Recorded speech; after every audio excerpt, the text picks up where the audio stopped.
All right. Are we there yet? Are we there yet? I think I already drank too much, so we'll see what we do. But it's gonna happen. We're gonna do something. Let me post the link, and maybe people will even come on the panel. Let's see.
You will you'll see me making a fool of myself, which is a rare occasion. So enjoy it while it lasts. Let's see. I'll put it right here. Okay. Does that work? Hey. All right. Okay. So let's get Ali on the panel at least. That's one integral member. If anyone else would like to jump on the panel, of course, you're more than welcome. I would love to hear from you. I would love to see you even. Why not? It's always a good excuse.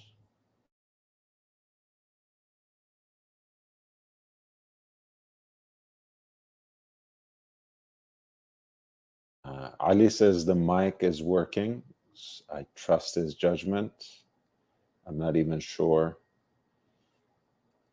if I'm coming through clearly.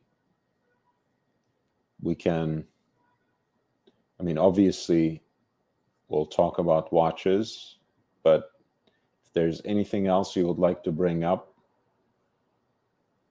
especially since you have caught me drunk, you might as well take advantage of it. Maybe I'll start with talking about some of the new releases that Vacheron had a few days ago. AP just released a limited edition, which we will talk about momentarily. And I can always go back to the coverage for auction results and some of the interesting pieces that are coming up in New York as well next month, which is almost already here. Let me see. The thing is, with a lot of these interesting new releases, the outlets have, pardon me, the so-called journalistic outlets have a better coverage than the websites themselves.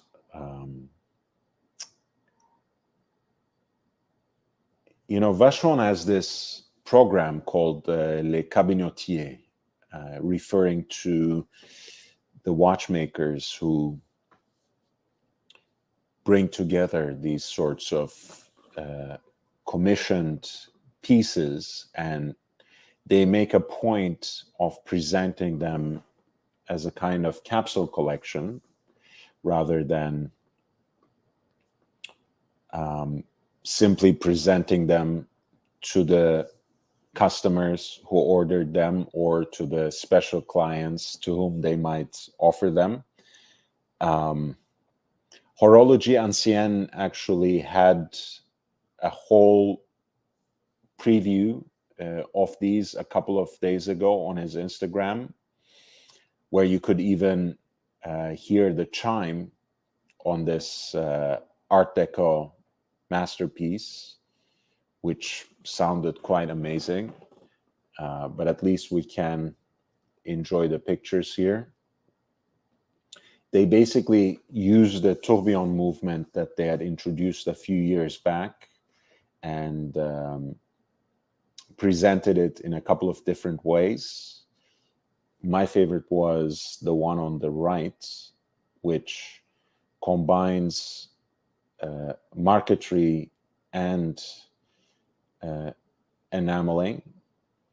Incredible dial, inspired by some of the most famous pieces of Art Deco architecture, specifically the Chrysler Building.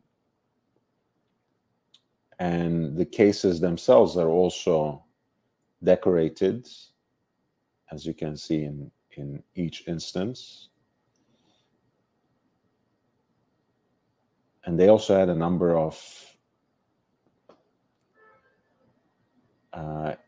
cloisonné enamel painted time-only pieces as well. Look at that.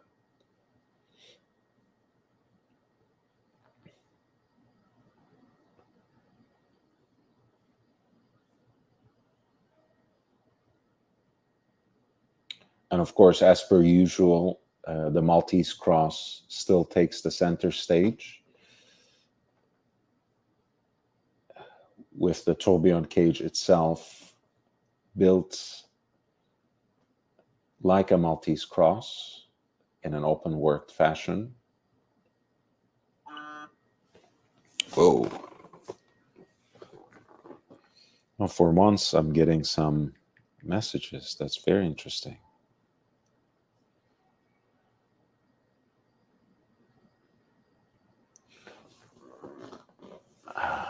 Let's see. Ali says he's joining in 10 to 15 minutes.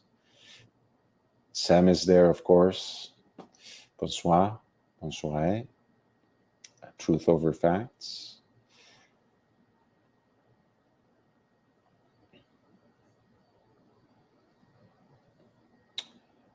The other example of the tourbillon, I don't remember the exact name, but it has a design on the dial that is very Arabic, I have to say, very Islamic even. It takes after the screens that in Islamic architecture are used to separate rooms. Kind of the exterior realm where you would greet guests and other kinds of strangers that might come into your house, and behind the screen would be the interior part of the building, which would be preserved to those most intimate to you, family members.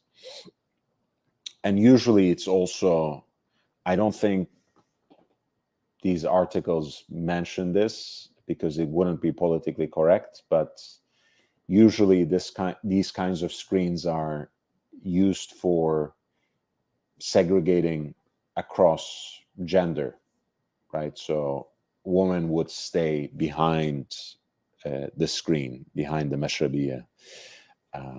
But of course, that wouldn't be cool to present to the general public. I guess that's why they did not. Anyway, but in each case, both with the Arabesque influenced tourbillon and the Art Deco influenced tourbillon, they have engraved the cases accordingly as well. and this is quite rare, of course. You can hardly find anything similar to this, even with most independents. Incidentally, that's why I was quite captivated by Josh's watches, the J.N. Shapiro watches. He happens to be right now in Hong Kong doing a trunk show with the Armory, the menswear den in Hong Kong and in New York City, of course. They have not one but two outposts now in New York City, but this is Mark Cho's store. Hey, Evan and Ali. Hey, guys. Hey, How are you doing? Nice to see you. I have not one but two friends joining me today. How are you guys doing? I am solid. Real quick, I don't want to throw you too far off, but I think YouTube's doing you a disservice. So before you joined, and the reason I messaged you is that you had two organic new members, MCM and Nate Dogg. I think Nate Dogg's still in the audience. So I think the scroll back loses it. Right? Okay, so we have 10 new members thanks to that's separate. That's separate. The 10 gifted members are separate. Before that, two members joined on their own, MCM and Nate Dogg. So I want to give them a quick shout out. Oh yeah, they joined in the last show, actually. Okay, yeah. So it showed up in this chat. I didn't know you saw it. Yeah. No, I did not see it on this chat. No. Yeah, so it was in this chat, and I didn't know if you had seen it. I wanted to make sure that they got their proper due. So, hey, Evan, what's up, man? Thank you. And, hey, Evan, how are you doing, man? Good. It's been too long. I keep telling you I'm going to join, and then the time difference is a struggle. But yeah, I think it's even more now since you moved, right? Because you were somewhere in Midwest, and now you are even more east. Mm-hmm. Yeah, Central Time was more reasonable for, late night West Coast. Or I guess not too bad. 8 o'clock your time, 11:30 here. So, how you been? Did you get acclimated to your new city already, or still taking time? Yeah, it's one of those things. So I was in Chicago for like 10 years, and where I went to school was kind of a big feeder school for the area that I lived in. So like, going somewhere where you knew 100 people, to somewhere you don't know anybody is a big change of pace. But it's been cool, man. No real complaints. Proximity to New York is great. That's one plus. Proximity to DC and other places. So life is good. Oh man. I'm sure people from this actual city don't really appreciate those comments, but I can understand it. I can see it. Yeah, I mean, if you're not from here, it's kind of like one of those places that there isn't a ton of draw unless like it's a career move or a significant other move in my case. So nice. Yeah, nice. I miss talking to you though. Glad to be here and good, man. Catching up. It's nice to have you. Ali, how about you, man? How you been? Are you feeling better now? I'm like 95% recovered. Day before yesterday I started on solid food again, so yeah, I'm like 95% recovered. I'm getting there. My voice still falls in and out, but other than that, I'm not feeling too many of the effects. No, you sound better for sure. Like, yeah, it will just keep, it fluctuates, but yeah, I'm a lot better. So did you, well, I mean, now that you're on board, it's maybe better to talk, start with this. Did you see the new AP release? I did during JJ's show. I didn't know about it until JJ's show. Somebody mentioned it. I personally don't like a perpetual time with those cartoon fonts and cartoon elements. But the colorway, the chocolate colorway, is lovely. Okay. Well, that's I guess you like it a little bit more than I do, because I was thinking that, you know, a Royal Oak in brown is like the perfect bookend to this jokester's reign as the AP CEO. I was like, you know, that what You, better color you're could you you're not wrong. You know, it's actually there was a article with the new CEO of Vermont, and Mhm. he said three interesting things in the article. The first thing he said is that Vermont has 68 partnerships and collaborations. That's way too Mhm. many. They don't have an iconic watch, which is a problem. And obviously, you know, he was responsible for the Black Bay 58, stuff like that. And prices are too high. He said those three things. I think those are three good messages for Vermont as a brand. And it occurred Yeah. to me when I saw this today that AP has the same first problem. It's too many collaborations that are completely unobtainable and take off the brand message and look gimmicky, right? So they have the first problem. The second problem is that they have the iconic watch, but nobody can get it. Unlike, say, the Tudor Black Bay, which is hard enough to get in some cases, but it's attainable, right? Mhm. And then the third problem is that all these collaboration watches they release are impossible to get allocation wise and also priced way too high for what they are, right? They're pricing themselves in a position where people are paying attention to other brands. So you're right. I mean, this may be his last hurrah. Uh, Good for him, but it's time to give somebody else the wheel. Yeah. I mean, I think I actually agree with what you said. By the way, Ali was just talking about Davide Cerrato, who was with Tudor before. I think he had an intermission in some other brand before HYT. he took over. Okay, before he took over as the CEO of Bremont.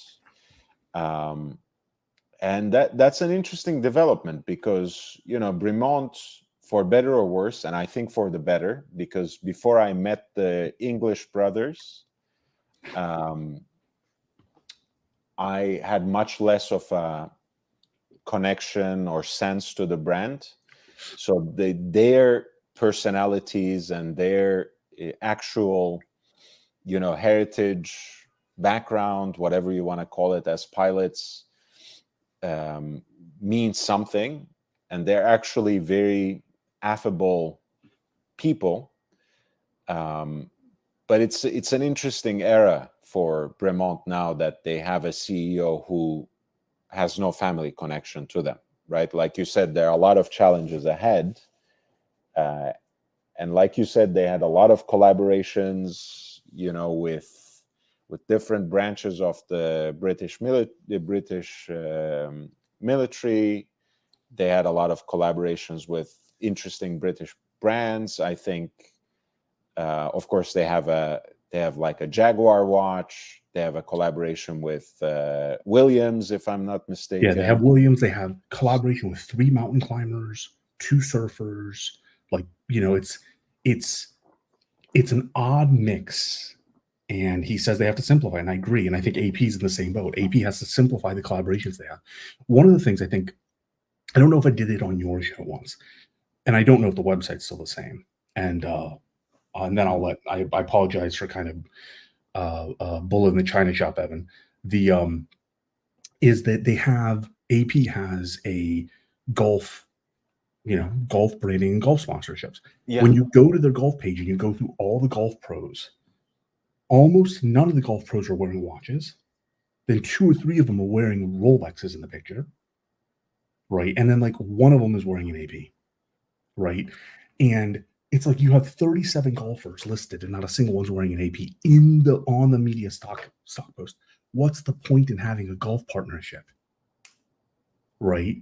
They should go out and they should say, let's say the 15-7-20 movement, which is arguably currently their most durable 3-hander movement. I don't know that it's golf proof. I doubt it is. But at least make a watch that they can put on their bloody wrist and you can take actual shots with. Otherwise, what's the point of the collaboration? In the meantime, they're spitting out this Spider-Man, Black Panther, other things that are Right. completely unobtainable and not communicating the brand message. I'll stop there. Yeah. No, I think that's a great parallel that no one really thought about. I mean, obviously, look, ever since they had a collaboration with Jay-Z in the early 2000s, I think there's a very conscious way, and I guess I will sound about 70 years old when I say this, but with an urban audience, let's say, right? And the Marvel one was really introduced with Black Panther as well. I don't think that was a coincidence. The Cactus Jack obviously is a Travis Scott brand, Travis Scott collaboration. And there is a very conscious effort of diversifying, right, the audience of the brand, which actually, I think, brings obviously more people into the fold because, rap music and hip hop culture have become mainstream in the last 10 years anyways. And I don't remember what his last collaboration was, but I think, Travis Scott is someone who collaborates with McDonald's for, and Nike. So it's, I don't think you can get a bigger reach than that, but the dilemma remains, like you said, Ali. This is a limited edition, and how many pieces are there of it? I don't even know. Did you come across that? Do you know how many pieces? Honestly, no. And it's part of my. So Evan may not know this, but most of the audience probably knows AP is my favorite mark. But it's part of my frustration is that the last 4 or 5 releases I've seen from them, I don't even bother to check because it's unobtainable. It's going to cost way too much, and there's going to be 17 of them, right? And they're all spoken for. So it doesn't. I'm not even interested in looking. 200 pieces, yeah, 200 pieces at $200K. Yeah, and they're already sold out. They're already spoken for. Yeah, 200,000. Yeah. It's it's the perpetual skeleton. I don't like the font. I don't like the cartoon elements. I like the colorway. It's just I thought it was like a Tim Burton thing at first. When I saw that at 6, that face. Yeah, the moon phase, the moon phase. Mm. And I when you pulled this up, I actually wondered if it was like a concept watch. I didn't until you mentioned number of pieces. I didn't even think it was real. Here's a question. So you spend 200,000 on this. Is Travis Scott? I mean, he's been like festival headliner artist for under 10 years. Like in 20 years, could somebody not know who the hell Travis Scott ever was or care? Well, I guess is like, I guess my question is his status as an artist that worthy of a $200,000 watch yet? Jay-Z, sure, but I think, Evan, I think they're taking a similar kind of gamble because we know, like in year 2023, obviously we know Jay-Z as the boss, as the billionaire, as the entrepreneur, as everything, at the top of the world. But in early 2000s, he wasn't that, right? He was still one of the hottest rappers at the time. And I guess they are taking a similar gamble. I think the parallel here would be the Alinghi Racing, Royal Oak Offshores they did, right? No one, when they were celebrating the 30th anniversary of the offshore, there were some references to that heritage, how they had that, involvement with sailing, yachting, and whatever else. But nowadays, of course, Alinghi is sponsored by Tudor, right? So it's not, it's like a blind spot of AP history. No one cares or thinks about it necessarily. But there's a huge difference. You're here, right. right? Sorry. There's a huge difference. First of all, Ari. Yeah, let's welcome Ari first. Ari, toda rabah. Yeah. Yom Haledet Sameach. Hope you have a good birthday. Toda rabah. I cleared my throat out already. I'm good. So there's a notable difference here. So Ali, we're aiming the space laser. Sorry, You're we're aiming just the space coordinating. laser We're just at the Persian? coordinating. You're aiming the space laser at the Persian. That sounds very Israeli of you.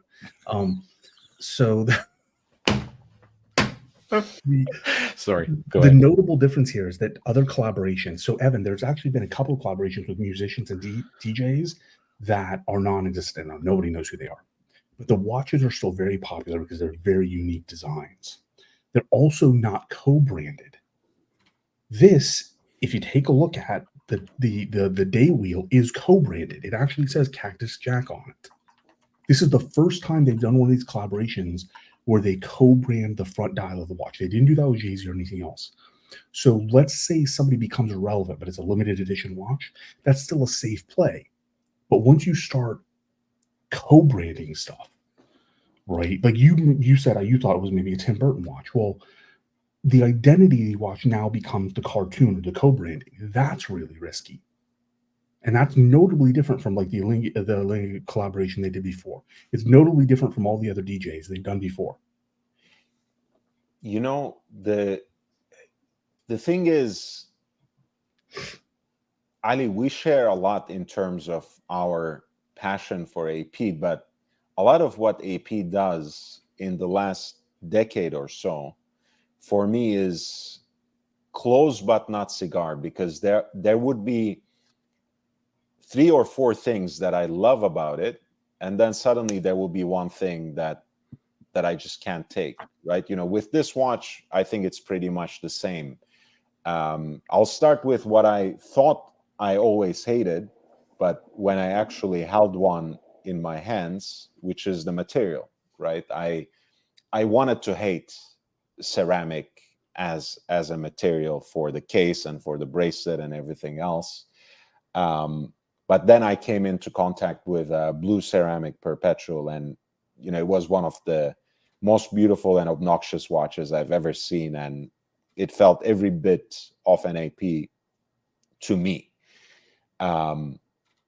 Again, the price point and everything else, the exclusivity, it's very well out of my reach, but it made sense at some level. And I've also heard horror stories about how they break and shatter, and it wasn't just rumors, because Eric Koo, who is a very important watch dealer here in Southern California, who used to go by 10 past 10, and who collaborates now with Justin Grunberg for Loop This, the online auction platform.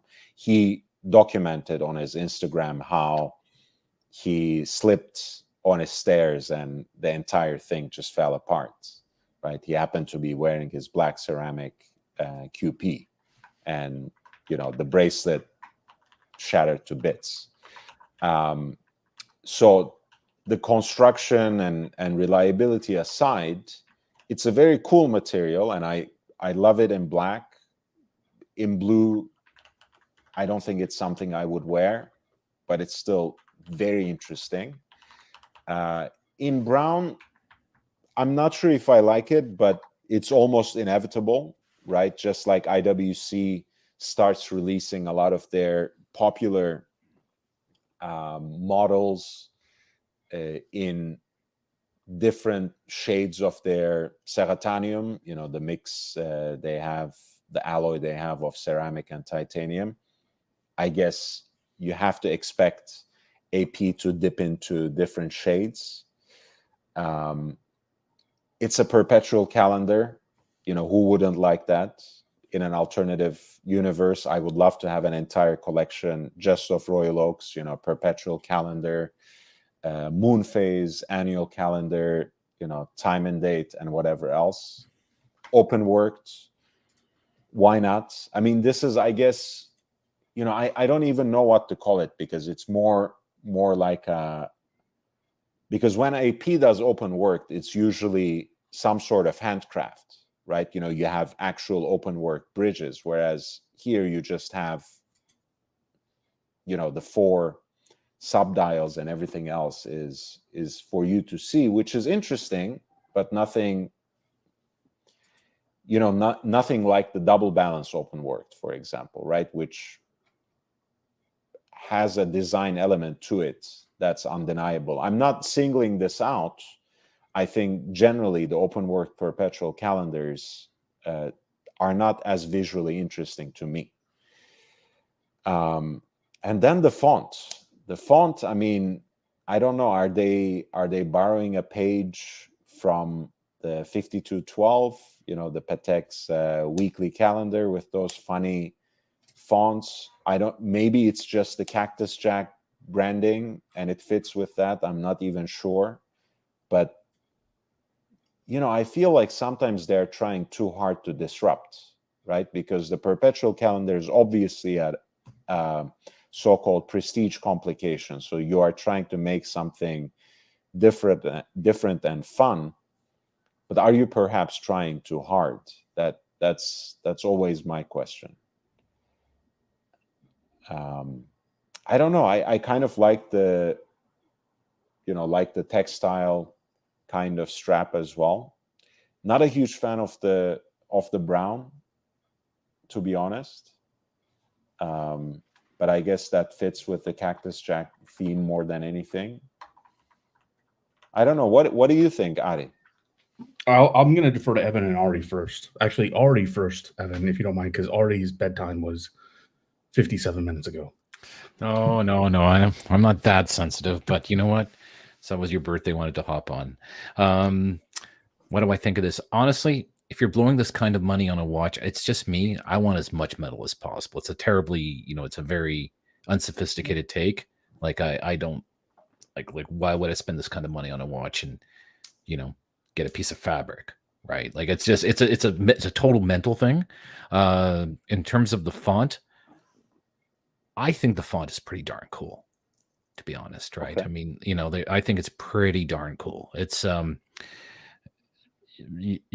it's been the way it's been is, they're really the finest, the nicest watches always had these super crisp, super bold fonts, and this is sort of taking that in an opposite direction. So I find that interesting.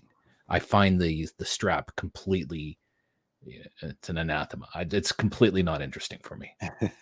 Yeah. So we disagree. We disagree just about on everything. I guess we do, like sir. that. Happy Yeah. birthday. Yes, we do. Yeah, that's my view. Over to you, Evan. What about you, Evan? What do you think?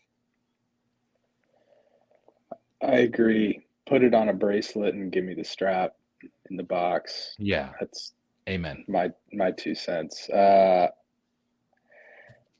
Yeah, I mean, cool watch for like 5,000, 200,000, not so much. The funny thing is, okay, I won't give out the name, but an American watchmaker was talking about Richard Mille watch that he recently examined. And he was thinking like, what are we doing? What are we doing here? Wasting all this time, making this beautiful watch with all kinds of handwork on it and trying to sell it for, high 5 figures, where these guys spit out some sort of $2,000 at most plastic watch and sell it for hundreds of thousands of dollars. So at some point, and I guess as a small, very small channel that is hopefully coming up at some point, I have to also admit, I don't really understand this stuff, but you have to bow down to the power of marketing at some level, right? The fact that they can actually sell something like this for $200,000 and to have already sold 200 examples. I'm not very good at math, but that's like $4 million, I think. I mean, there's been the trend for, I'm going to call it, like No, 40. Sorry, no? Yeah. 40. There has been sort of this thing with around stealth wealth. There's another, or just, the more more of a schlepper I look like, the rich you actually are. And this is sort of playing into that a little bit, I would say. I mean, for me though, I'm just like, put it on a bracelet and give it to me. Right. I don't get it. But again, if the people that would buy this, and I think you make a good point, or, the points have been made pretty good, that this is not their first Royal Oak. This is probably the third spare one that they wear when they want to like really go super casual. Right? They probably have all the fine watches that they need. This is not someone's first foray into this brand. I think on the bracelet, I understand why you're saying that. I will note that the ceramics and the blue ceramic actually makes this very clear. The color and the finish of ceramic, it becomes overwhelming. So I think chocolate also on the bracelet would look terrible. And I think that was I think they recognize that in this case because the finish of the ceramic, because they make the ceramic look like the brushed stainless steel. They manufacture it just perfectly that way, right? Yes. So I'm not sure it would look right on a bracelet. For me, on the perpetual, even the font is somewhat tolerable, but I'm not a big fan because the perpetual is, proper hydrology, right? The cartoon elements for the moon phase, okay, I can accept that. But the co-branding, I can't accept. Co-branding, you co-brand to Michael Jordan, right? Yeah. You don't co-brand to pretty much anybody else, ever. They've co-branded this in 3 different ways. On the front of the dial, you just saw it on the rover as well. So I just think that's a huge, miss for me that they've done that. And I think we rightly criticize a number of other watch brands when they are what we say kind of out of ideas, and they run out and they do a collab and co-brand to ride somebody else's coattails. Mm-hmm. I think that lends credence to Brando's theory that maybe this is his last hurrah. But yeah, it's just a miss for me, man. Yeah, I mean, Ali, I think you touched on something important because again, I love blue as a color, and I actually, again, when I saw this watch, it made sense that ceramic was used as a material for this kind of watch, case and integrated bracelet and all. But again, the only word, the only qualifier that comes to my mind when I think of the blue is obnoxious. It's too much.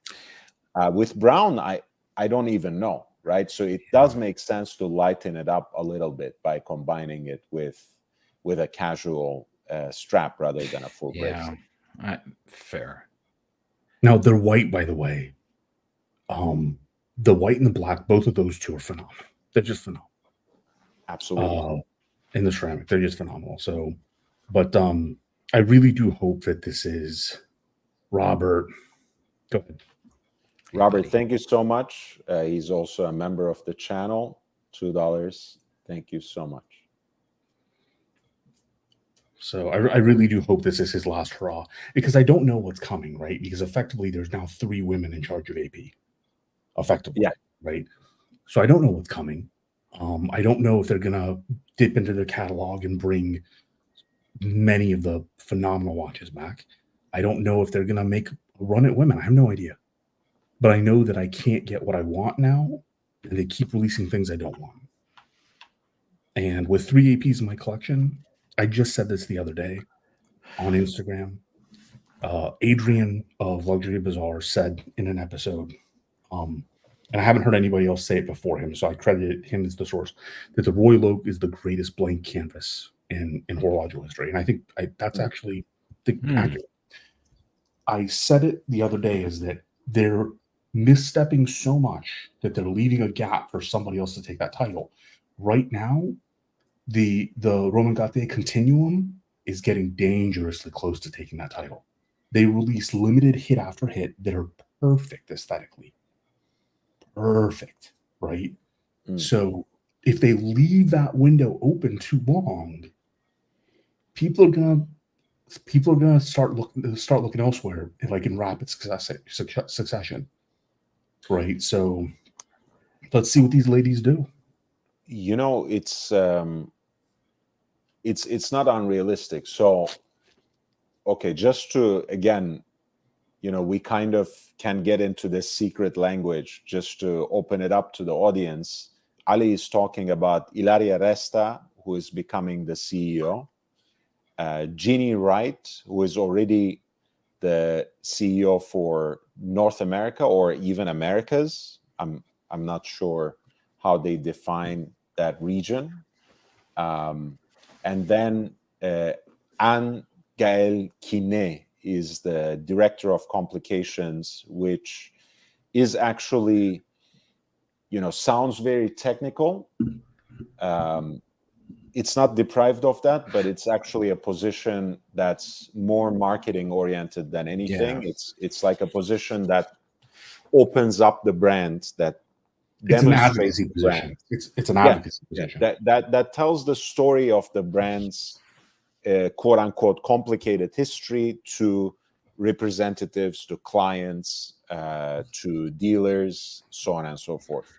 So, and that being said, by the way, the idea that someone might eventually rival AP is not so unrealistic either, because you have to remember that Romain Gautier is he's at least one of the prodigies of Philippe Dufort, right? Ali was mentioning this the other night, that both Philippe Dufort and his wife wear his watches. So it's not just any other watchmaker, right? When Philippe Dufort wears a Lange or Rolex, it makes news. So this should mean something as well. And also importantly, just like FP Journe, Romain Gautier just, recently enough, but I think it might be old news already, had a cash injection by Chanel, right? You know, so Chanel actually bought a stake in Romain Gautier, which allows him to build an entire new manufacturing facility, which apparently he will exclusively dedicate to making continuums. So, in fact, you know, someone is making a manufacturer for continuums, and he has basically, quote unquote, run out of ideas or applications to make these special editions, right? There was 5 special editions already of continuum. The 6th one will be open worked. The next one after that might well be a complication, right? Thinking of the idea of using that shape as a canvas. It can be a chronograph. It can be a perpetual calendar. It can be something we don't even expect. So it's a very interesting time, because a lot of the brands have realized that you cannot beat Rolex at their game. So now they are following, for the most part, the Richard Mille model, right? How can we make watches that have such a special angle that we can sell perhaps less watches and have them more exclusive, but make hundreds of thousands per piece? That's the new game in town, more or less. Bezels. Thank you so much.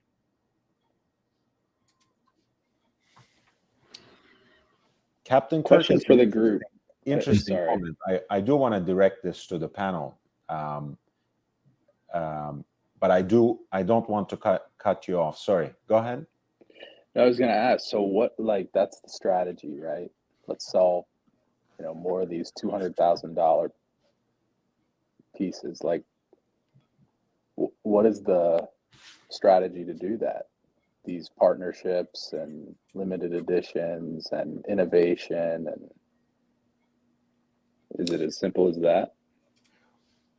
One thing, and we came back to this point time and again in the state of the market videos I have done with the professor, is basically to intensify that direct to client relationships, right? And AP is doing that in a very specific way. There are now, I don't know, Ali can update me on this. I think more than a dozen AP houses globally, right? The first one was opened in Zurich, and they I think opened one. if you count the new one, they're up to 14. Exactly. Wow. So now they are basically not only, bottlenecking the number of sales outlets they have, which either they operate directly through the HQ or through long-lasting partnerships. People like Westheim, for example. I think they have been working out roll out pre-owned dealership kind of channel with Material Good, with whom they have been collaborating already, with refurbished or rehold examples of their stuff. But they're combining that with an experience-oriented model where they give the clients more than just expensive watches, right?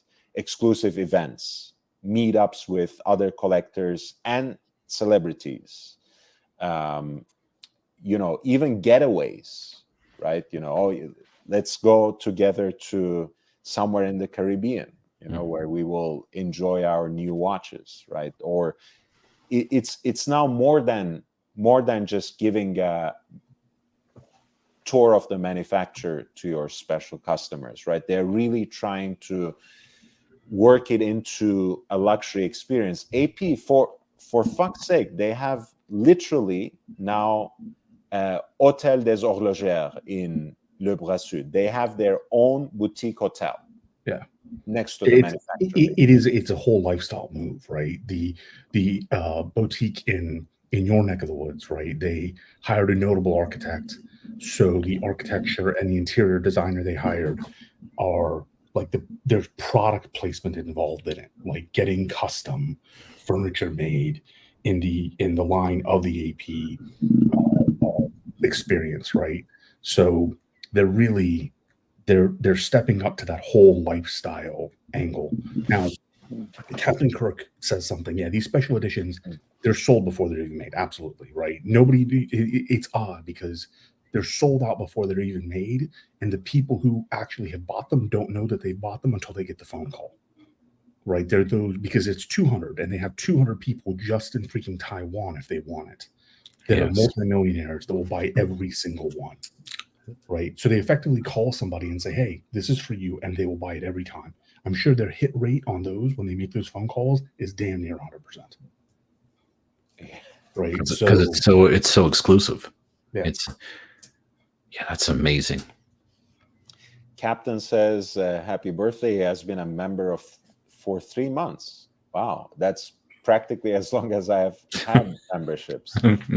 Hit that like button and support unfiltered, no nonsense watch talk. Well, it's unfiltered today because I've already had a few drinks. Otherwise, I'm very stilted and filtered. But thank you, Captain. The other thing I wanted to bring up from Captain Kirk is AP still has Janta on their side. And I want to open this up to the panel because, if if Captain Kirk means something very specific there, which is to say it's the design, it's the original Janta design, even though there are, of course, earlier ones and even unidentified ones, it's really the one that stuck most obviously to his name. Because even if the Nautilus is today more popular, I almost always hear it presented as this is a watch designed by the guy who designed the Royal Oak, right? So it's inevitably you have a reference there to AP. But we're also living at a time where Gerard Janta had kind of a resurrection, right? Even before Louis Vuitton took it from Bulgari and brought it into their own fold, and now finally released the first watch. And they have really pumped up their marketing. So it's not going to be just one piece that they had made for only watch, but an entire collection. Again, probably very exclusive, probably all limited editions, but there's going to be a whole brand again, and not just Jump Hour watches with Mickey Mouse at its center, that represents this name. So can AP still rest on its laurels and depend on the Janta design, on the Royal Oak, if it is to weather this storm, if it is to deal with this kind of competition? No, they can't. They can't rest on the laurels on the Genta design, because you look at Ford, right? You know, you had Ford, and then you had the Dodge brothers, and you had all the great American muscle spawn from the Ford company at the end of the day, right? Genta, at this point, you can talk with and meet with the Gronefeld brothers. You can talk with and meet with Roman Gauthier. That means something now, right? And the further we get away from Genta being alive and his legacy actually being and being able to speak to it, the less relevant it becomes, right? Now, I still think that as a design, it's still, as Adrian says, the best blank canvas out there. So they still have a fantastic design and bracelet to work from. And they have years left in that design if they can make it more accessible. But the further they move away, you know, Dry Down's right. It would be no less of a watch if it wasn't a collab. I think the fact that they co-branded it is actually a bad sign for AP. I think that was a misstep. Right? I just think they need to make it more accessible, right? They just need to make it more accessible and open it up to even a lottery system for some of these designs, right? Like open it up to people who feel like there's even a slight smidgen of a chance they can get one. Yeah, Nate Dogg, I'm with you on the Millenary. I will be back in a few minutes. Yeah. Okay. I actually do. So it's too bad I'm timing at the same time. I actually do need to go. It is getting a little late for me, but I just wanted to hop on and just wish you happy birthday, and you know, may you have a wonderful year. Thank you, man. And Evan, nice to meet you. Name of my oldest. So I think you're a good man. Oh, great. Awesome. Yeah. Good to chat with you, man. Good to chat. Take care, folks. Take care, Adi. Nate Dogg, yeah, I think millinery is an acquired taste, right? I love it in a few different iterations. I think my favorite has to be the Star Wheel they did for the 125th anniversary of the manufacture. I believe the reference number is 25898. I want to say, let me bring it up.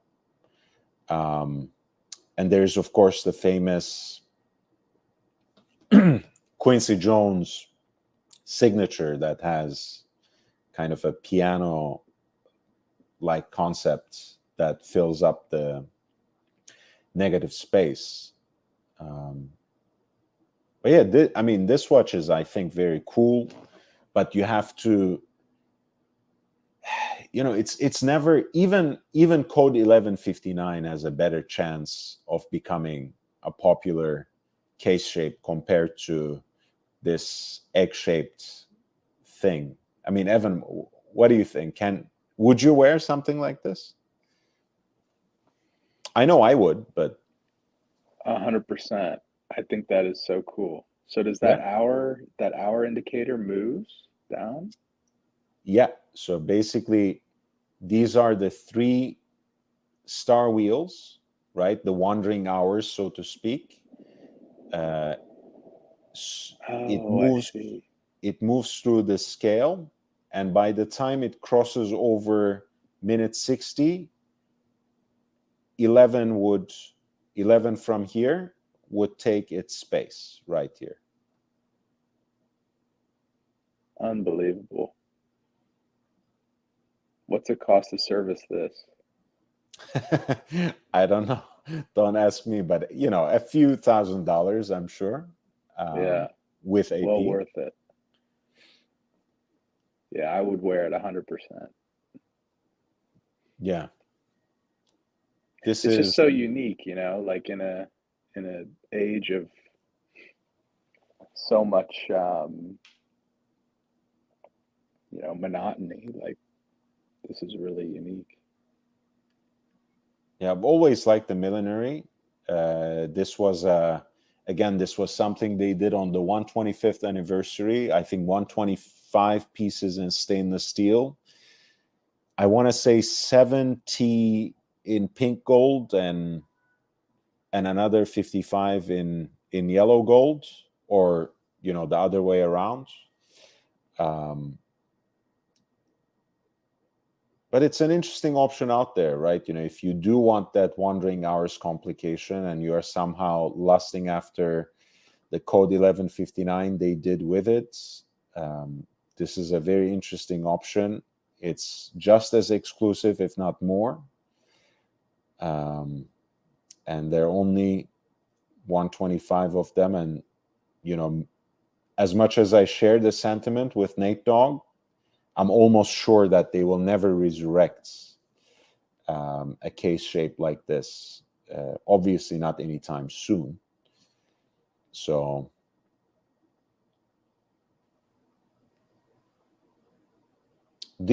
what do you like about the millinery, Ali?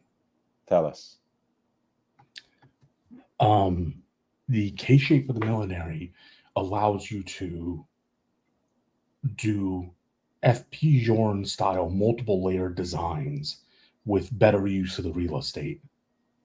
And I actually think they are going to reintroduce a millinery style watch. Okay. If you just pull up millinery models, right, and you just take a look at all the different design elements that can be integrated with the real estate, I think it's likely that they will bring it back. Now, I think it's much more likely that the first things we're going to see are the tonneau shaped or tank shaped Roy Lukes. I think we'll see that before we see the millinery. But exactly, yeah, the design elements you can integrate with the additional real estate, and in an era where they can also tap into, interstellar vibes, the watch has a lot of potential. This format has a lot of potential. That's a much more optimistic look than I have. But they're also, so this is the Quincy Jones signature model. I think it was also a limited edition, black PVD coated stainless steel case with this sort of Gothic piano key vibe on the dial. It was a limited edition, but I don't remember at all how many pieces were made. There are also very interesting gem sets examples of it, very feminine, and I think that is probably the first, if it ever comes back, that's probably how it would come back first, because they're clearly trying to also make more watches that are smaller, that are more feminine, that are more flamboyant, at least. you know, if not necessarily woman oriented, certainly much more unisex than ever before.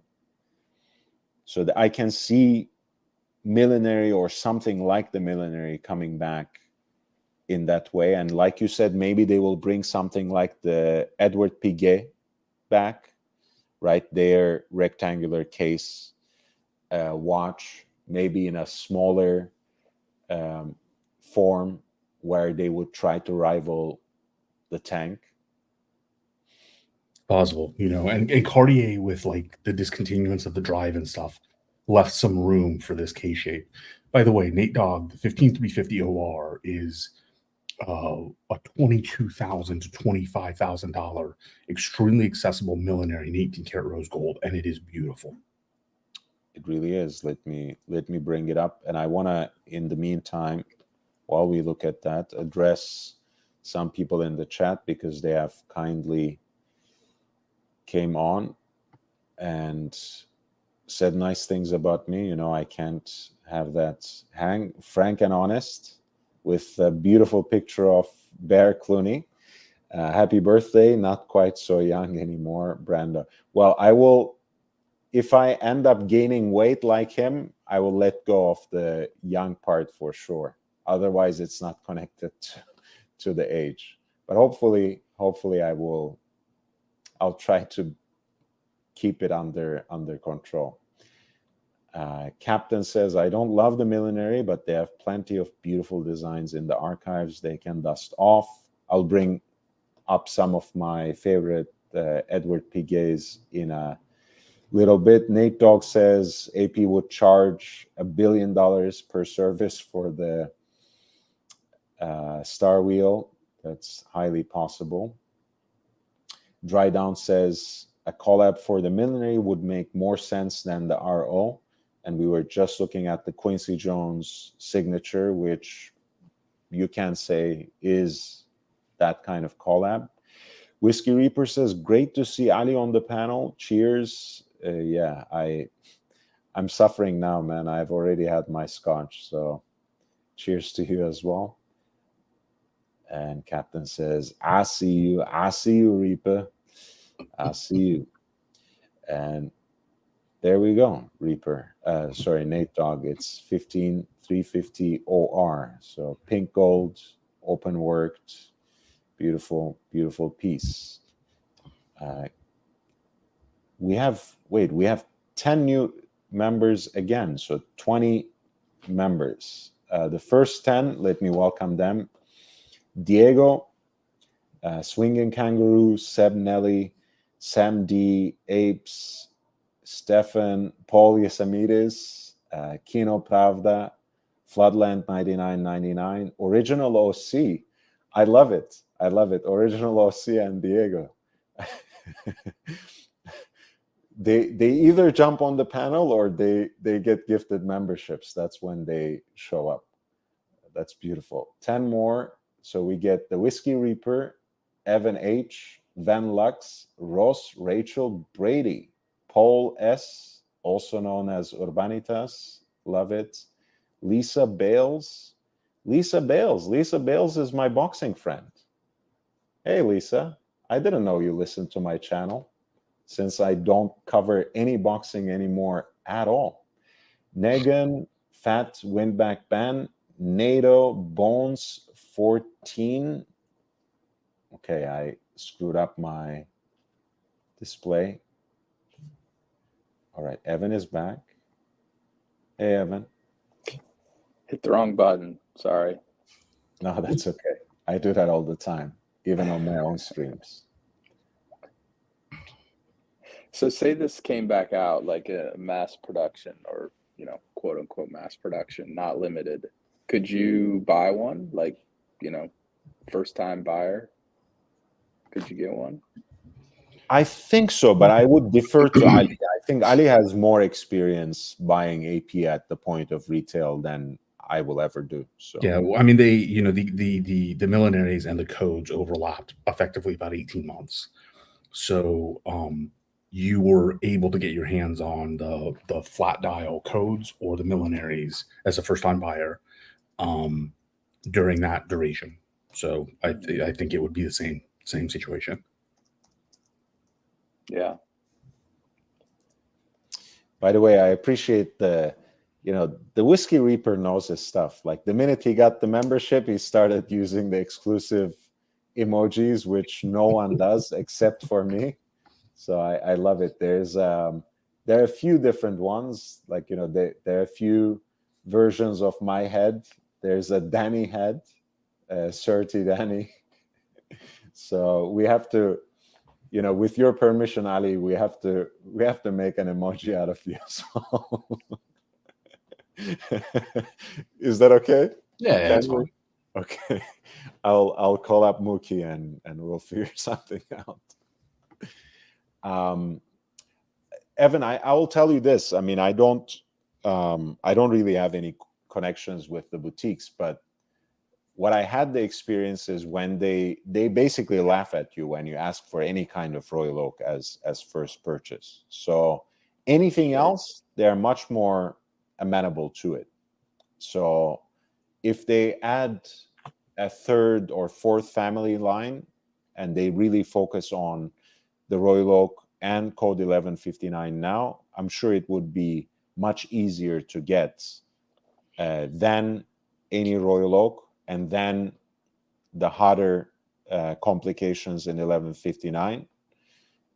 It would be, compared to those, it would be easier to access. Mm-hmm. Yeah. Got to start somewhere, I guess. I think I recommend anybody who's interested in Royal Oak to make contact, give them 2 or 3 Royal Oaks as an option that you want, and then every few months say hello. Hideki, who he's on travel, I don't know if he'll chime. He's back home in Japan actually. He asked for Royal Oak in Bal Harbour. About 9 months went by, and he got a Royal Oak as his first purchase. He was polite. He checked in every few months. It is boutique dependent, right? Some of the boutiques are full of pricks, right? But I think it's at least worth a try. Right? It's not unheard of. I know that some people, especially one of our good friends in Switzerland, they just flat out say, you're going to have to buy a few codes before we give you Royal Oak. They flat out say it. One of the boutiques has told me that in the States as well, but my experience elsewhere has not been that way. So. Have you gone to any of the events, the AP excursions and events and all that? I have not, because the first AP house they're opening close to me is opening early next year. Okay. So I have been told I should expect an invitation. I will go. I don't know that I have a spend. I have 3 APs from boutiques. I don't know that I have a spend to qualify for any of the events, but we'll see. You said you don't think 3 is going to be enough for a invite? Well, I mean the actual like opening and stuff like that, yes, right, and anybody can book an appointment. But the exclusive events, I don't think 3 is enough for an invite to the exclusive events, because it's Miami, right? Oh, okay. They're gonna have Shakira there, right? It's so I don't. It's different. I don't have that kind of money. That's fair. Fair. Fair, but shit, 3 they should give you like a night at least.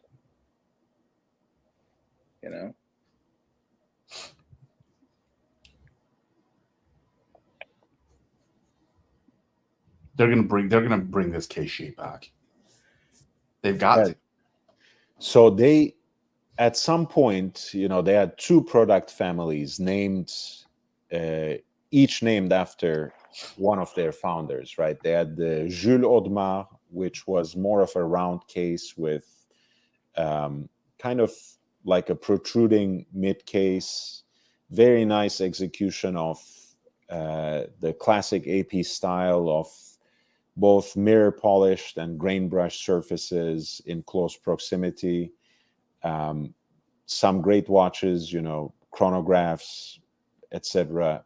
in that case shape. And they had the Edward Piguet, which was more rectangular, a few different executions of it, something that is more slabby, more like a blog, and something like this, which is a little more curved and at least seemingly more ergonomic looking. And I think the perpetual calendars they have in this case shape on the secondary market are still, whenever they appear, and there's a season for this, they're usually pretty good deals.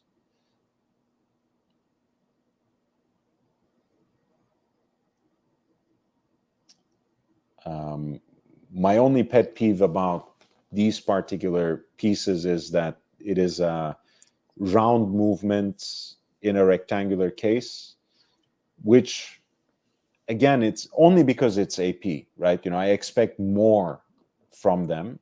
Yeah.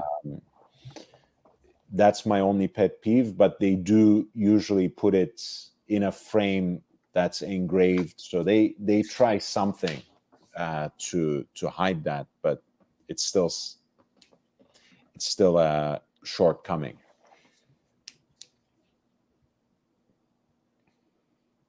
This is amazing, though. It's really pretty. It's amazing. That dial, holy shit. Yeah, I love it as well. And usually they're in the low 20s whenever they come up, which an AP perpetual calendar, in a unique shape, why not? It's not so bad. I really should visit, the service centers very close to me. I really should visit one day and ask them, forget the service costs. I'm going to assume it's $3,000-$4,000. What's the turnaround time for servicing some of these neo vintage pieces, right? Because if they need parts, almost certainly they have to hand make some of the parts.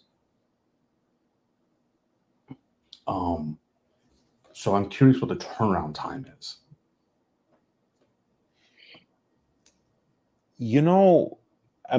I guess there are various. Speaking of Jules Audemars, Nate Dogg was talking about this, by the way. Yeah, I love this one. I don't know. Maybe I trust my local watchmakers too much, maybe more than I should, because one of them that I was using, I heard from someone else that they, quote unquote, lost or misplaced a Rolex, and they're taken to court now about it. But for any watch, really, I would much rather give business to a competent local watchmaker to fix them than send it back to the manufacturer. But then I'm an old guy, right? I don't buy stuff at retail. I don't care about cultivating relationships with boutiques. I don't do that much. I generally would you not trust AP? Ali, would you not trust a complicated AP to another watchmaker? You would have to send it to the manufacturer. I would not, and here's why. Up until recently, I would take that gamble first for the same reasons that you would, until Alex of Perpetual Time said don't. And he's a competent watchmaker, right? And he said don't. He said, with some of these watches, just don't. Who said that? Alex. Oh, yeah, the Perpetual Time. Yes. In Liverpool. So Alex is great. Yeah. He said there's some of them you just don't. You don't take that risk because, like the Frederick Piguet movements and stuff like that, they're notoriously difficult to work on. You can't get the parts. You have to hand make things or hand repair things, and you will get no support from the manufacturer on specifications. So it's very easy for it to go horribly wrong.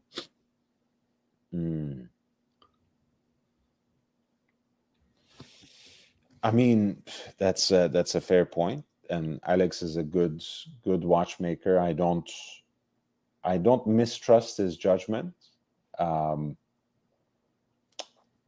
But I don't know. The thing is, maybe because I grew up at a time where you couldn't trust Rolex with a Rolex. Yeah, you're not wrong. Right. I think that screwed up my general way of trusting manufacturers anyways. Maybe it's just that. Maybe it's just that background. When I only had Rolex and grew up at a time where you wouldn't want to send it back to the manufacturer because they would try to basically give you a new watch in the guise of an old one.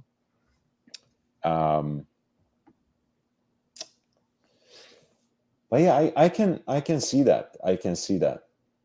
I'll be back again.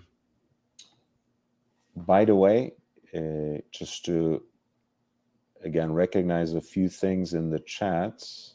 This is as close as I got to that Tuscan dial perpetual calendar, and as close as I will ever get, probably. What's that dial like? Is that granite dial, or something like that? In the sense that it is handwork. It uses this special hammer, right, which is like a pneumatic system, I think, like works with air, and it's hand guided, that basically gives a frosted finish to the dial. So it's almost jewelry like, but it works on like a dial blank that they would otherwise use to do tapisserie or some other kind of design or decoration. But it's quite rare, usually made in extremely limited numbers. Baba Hotep, thank you so much. $5. I really appreciate you. This is a long shot, but if you're ever in need of discreet midnight cattle rustling services, I'm your man. I don't even it is oddly specific, and I don't even know what it means, unless you're referring to something sexual, in which case feel free to slide into my DMs and maybe we'll figure something out. But the farm guy is usually our good old Big Meech, Joe the farmer. So if he ever comes back on again, maybe I can learn something from him. What does it mean, midnight cattle rustling? Evan, do you have an idea? no? Do you want to know? No. Okay. No. We'll Chris, have to find out. This is an amazing watch. This was around this time last year when Philips was doing a preview of their New York auction that I got the chance. It is platinum as well, so feels really like $1 million on your wrist, and the dial is really special. It's very different. It's sometimes also called, Tuscan, Florentine, or simply frosted sometimes, but it's a very particular way of doing it. At this point in time, I don't even know how they do it, but at least when they were making these watches, it was genuinely with that hand-guided tool. They may have automated the finishing by now, so I don't know if and how it changed, but these perpetual calendars are really, really something special. And Chris says, I sent mine to Switzerland to be serviced. Again, don't always do things that I suggest. People have different experiences. People have different preferences. I think I would still rather use a local watchmaker, but I'm also very anal. I would rather trust something to someone, with whom I have a face-to-face interaction, and know exactly what it's going to be done, know exactly what I'm going to pay, settle everything, on a one-to-one basis. But that's just me. There was an old Archie video, and whenever I see a Royal Oak, I think of this. He Yeah, tell me. had, you know, a Royal Oak, something like he always says, like, I got the wrong size, Yeah, buyer's it's the remorse. it's the sorry, it's 14790, 14790. It's like the quintessential mid-sized 36 Got it. millimeters. Yeah. hmm So he said he got the wrong size, and then, you know, like he bought it, and he didn't like something about it, and he ended up being right, and he had to get it serviced, and he sent it to a independent, and he got it back, and those screws were the fucking screws were not correctly lined up. So it was That's like, a big faux pas, huh? you saw it was like a guy with a, flathead turning those screws, and the screws weren't lined up. It was hysterical. It was absolutely hysterical. And then I think he did send it into AP to get it, like, you know, completely buffed Uh, out and overhauled. so this is exactly what I have in the description of that short, Chris. By the way, it's the 19th anniversary of my 20th birthday, so I'm 39, not 40 yet. Lot number 175 at Phillips Watches, New York, 2020, December 11th, 2022. It sold for 226,800, including the buyer's premium. Baba Hotep says it was nothing sexual. I wouldn't have judged you, but thanks for clarifying. And Chris says there were about 25 ever made. I wouldn't trust mine to anyone else. I use the service center for AP in St. Pete's. That's in Florida.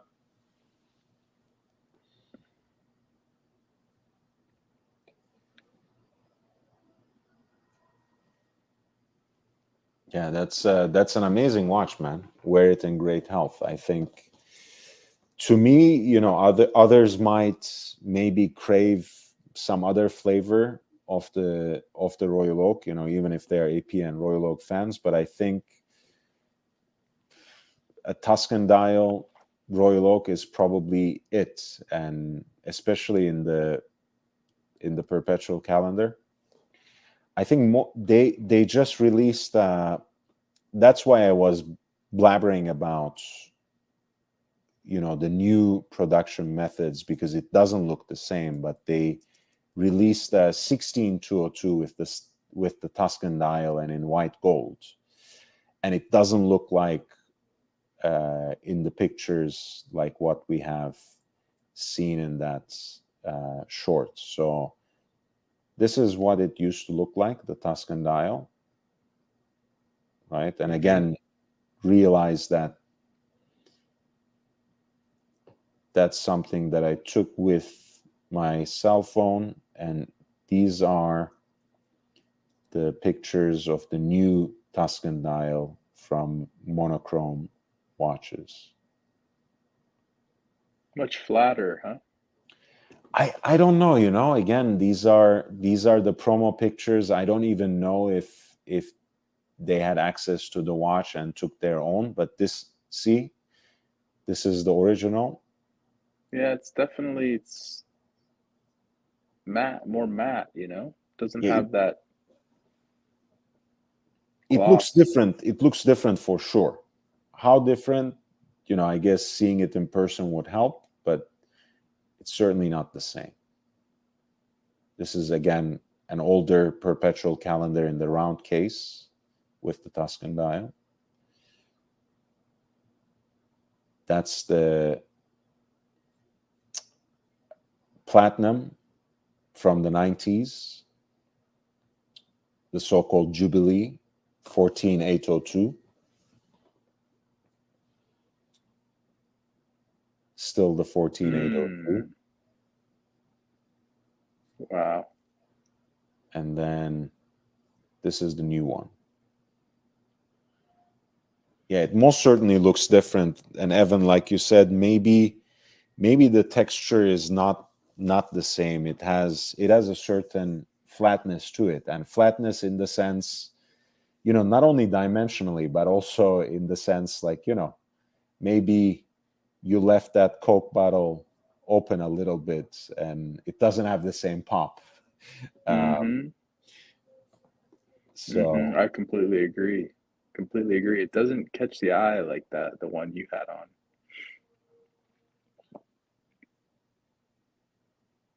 yeah, so I'm sure they have changed the way they make these now from the 90s to 2023. But how? I don't know. It does, I guess, evoke the same idea, but the application is certainly not the same thing. Yeah. So what does that material start as? Is it stone or? I think in the original Tuscan dials, they used a gold blank, which they would basically finish and then galvanically treat to blue. I think that was it. Yeah, Chris says it's gold as well. I think they use a gold blank.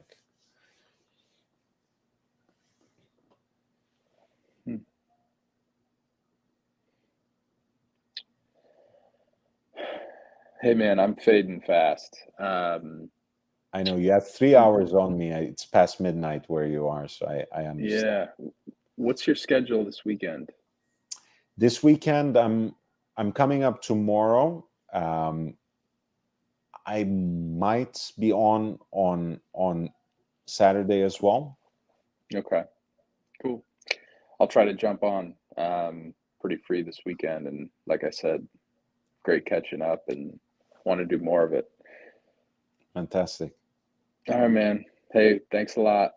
Happy birthday. you. Happy belated again. Thank you. We'll chat soon, okay? We'll chat some All right. Crockett and Jones and Alden and all that. Yeah, come back for shoe talk. Yeah, I want to, That's man. what we should do. Annual segment for us. Later on. They had the you bought from the Shoe Mart before, right? So I don't think I ever told you this. So you turned me on to them when I was looking for indies, Yeah. the seconds, and one day I timed it up perfectly. It was like the Commando sole pair, the leather, perfect, beautiful. But I was going on vacation in a couple days, and I said, here's my info. I'll pay for them now. Just hang on to them.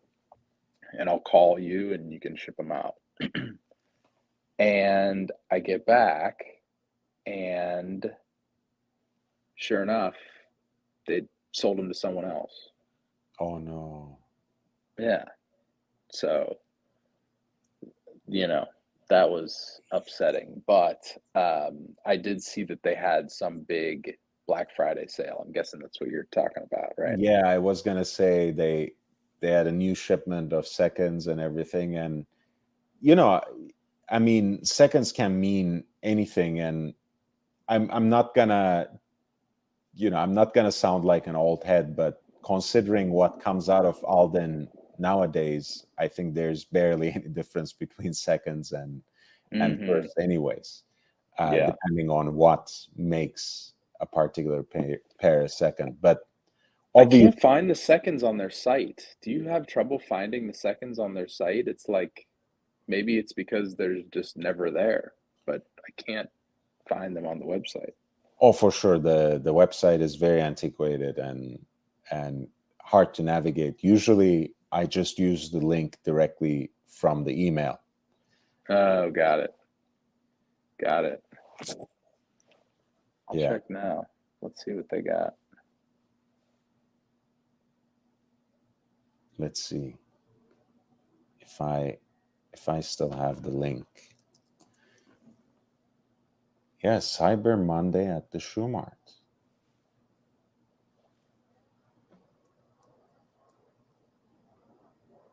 Did you check it? Did you see anything? Let me see. No, I haven't looked. I'm not in the market for shoes right now. Yeah, I still need that pair of boots. I'm gonna go up to Crockett and Jones and try on the Highlay. That's good branding too. Yeah, I like that. right.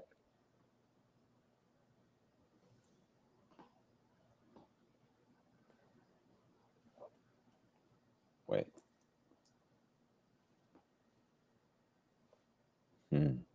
I got Black Friday extended. I didn't get the seconds email. I got Blundstone 20% off. Wait, it wants me to sign in. Of course I don't remember my password, so this would take a while. Yeah, no worries. I'll check back with you about those and see if I can get you a link. Yeah, yeah, and like I said, I'll pop on this weekend and we can do some perusing. Yeah, we can talk some shoes, man. It's Yeah, I can't contribute much to Watch Talk. I'll contribute more to Shoe Talk. no, man. You have been great. Please do jump on more often. Yeah, for sure, man. Well, hey, happy belated again, and we'll catch Thank you up so much. more shortly here, okay? Have a good Take night. care of it. Later, man. See It's ya. a pleasure. Bye. Have a good weekend. There's a great question from Nate as well. Thank you for being a member, Nate. Middle-aged Brando, if you had between $7,500 to $10K to spend on a precious metal watch right now, what would you be looking at?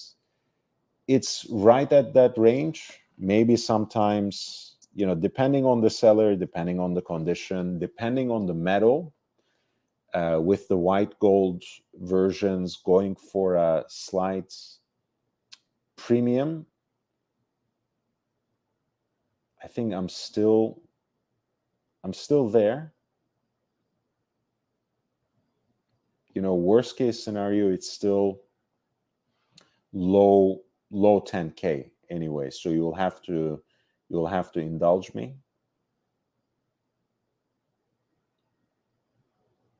Let me see if I can actually find this link in my notepad on Chrono. Too many Vacherons, because I absolutely adore them. Okay, that's not exactly the model I want, so I don't want to go there.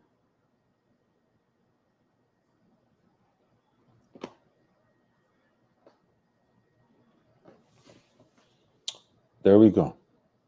I found it. It's the Batman. This is it. The Vacheron Constantin 6694. This is a series they had consistently since the early 20th century. First in pocket watch form, basically inspired later on with their tradition of precision watchmaking, Royal Chronometer, with this unique case shape that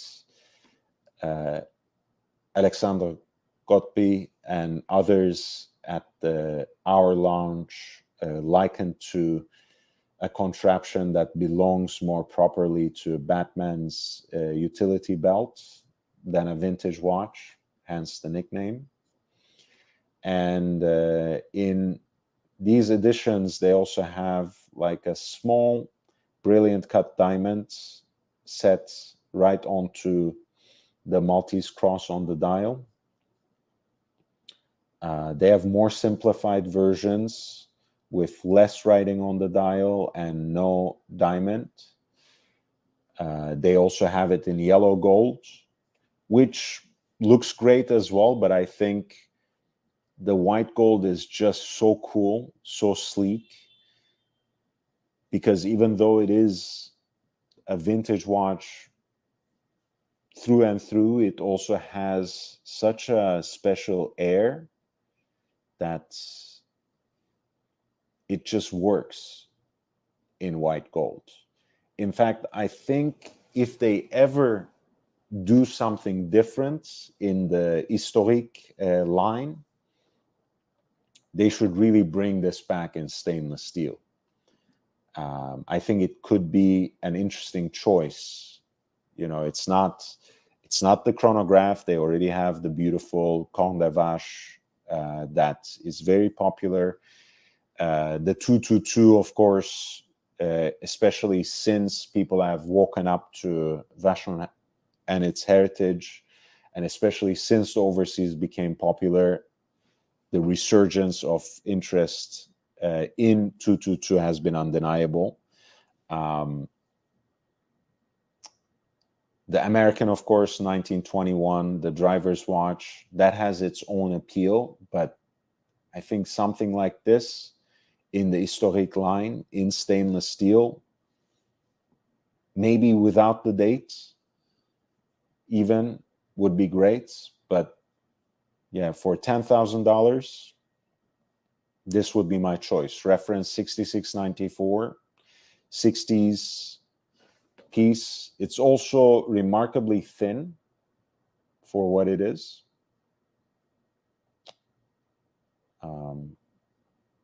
Has also the Chronomètre Royal engraving on the back. I don't know if I can find any pictures of the movement, because it is actually quite a nice looking movement.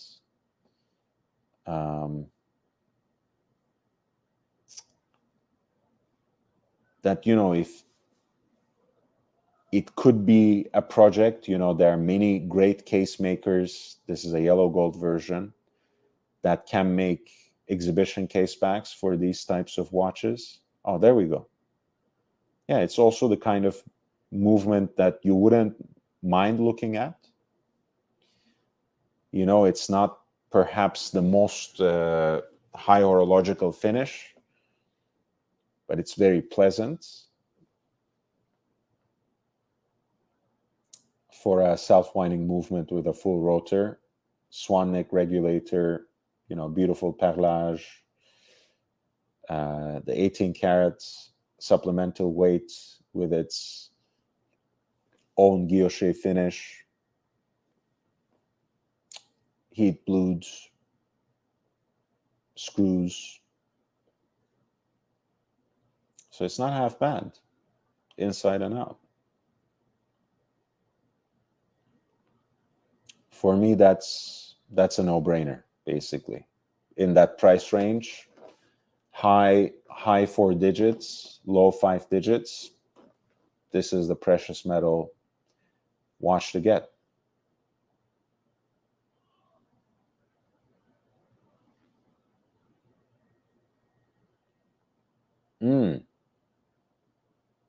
These are great choices as well. Let's bring up the JLC. I admire you that you can somehow make sense there of their Fibonacci sequence of reference numbers. I have no clue what JLC you are talking about. The Tonda 1950 is a great watch as well. I actually recommend those any day of the week. But for whatever reason, the way you asked the question, I somehow assumed that we were talking about vintage pieces. The Tonda I want is a little more expensive, actually. The titanium 1950 with the meteorite dial, like something like this. These usually are a little more expensive, but yeah, you can get them for less than 10K any day of the week. The standard models anyways. Let's see.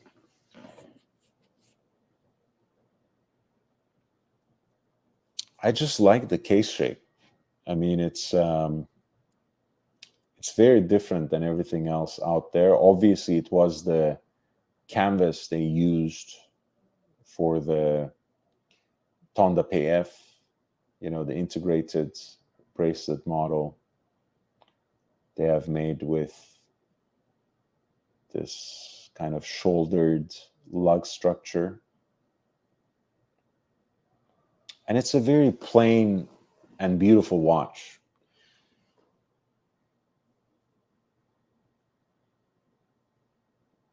The movement too is quite nice.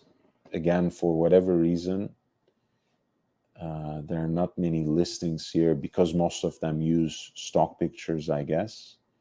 But I think this one will have the micro rotor movement.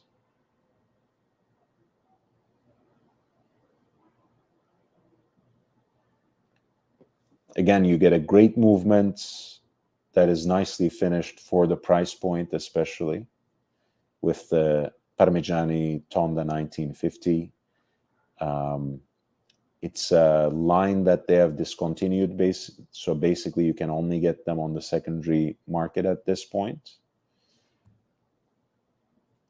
And the handset is, again, it might be an acquired taste because they are kind of like oversized alpha style with generous amounts of lume.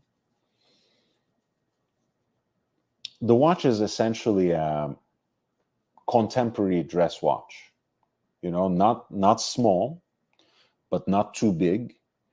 A round case, but with a few aesthetic touches that give the watch its own character and saves it from just being any other monotonous dress watch. Great micro rotor movements. So again, even though it has some heft, it's not a thick watch at all.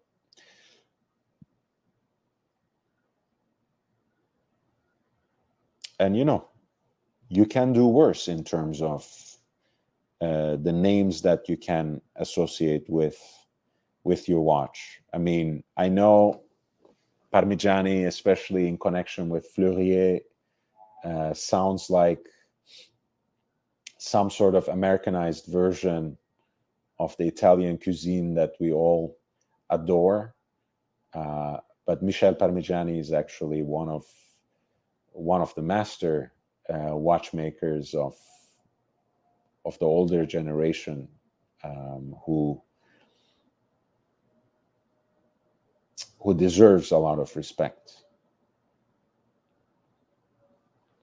Okay, let's see what you were saying for the JLC, because again, I have no way of recalling what that would mean just from the numbers, but let's see what Chrono 24 tells me. Oh, it's the Master Geographic.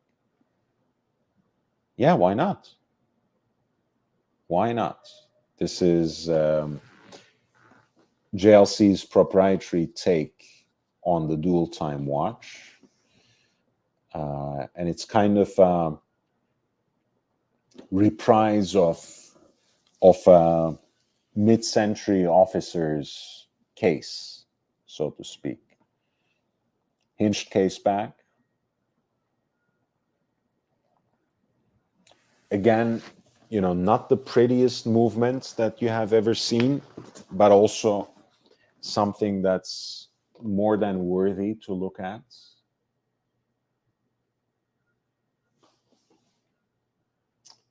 And this, I believe, is in white gold, right?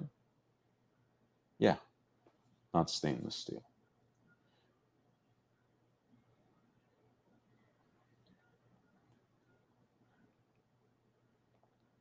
And I think with the extra crown and just the way that the dial is quite large, quite wide, and with a lot of different indicators, it might seem like a large watch, but it's actually 38 millimeters in diameter. So it's quite wearable and legible at the same time, which, of course, from a utilitarian perspective, is great for a watch like this.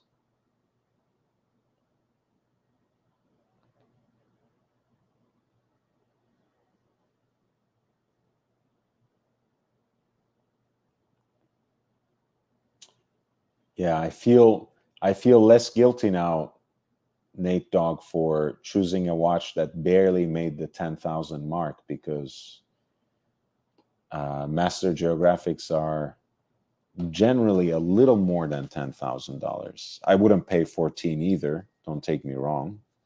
I think, as always, Chrono 24 is a little inflated. But that is that. By the way, since we are having a little breather here, I'll just plug my good friends at Wind Vintage. Wind Vintage is a real lean operation. Of course, Eric Wind is the mastermind behind it, and he needs no introduction. Charlie Dunn, who now carries the title Vice President, otherwise known as Strictly Vintage Watches on Instagram. And of course, Christine, who is Eric's wife and who takes Eric's wrist shots. That's basically the team. I know Charlie just got a beautiful meters first 5512. Let me see if I can find that.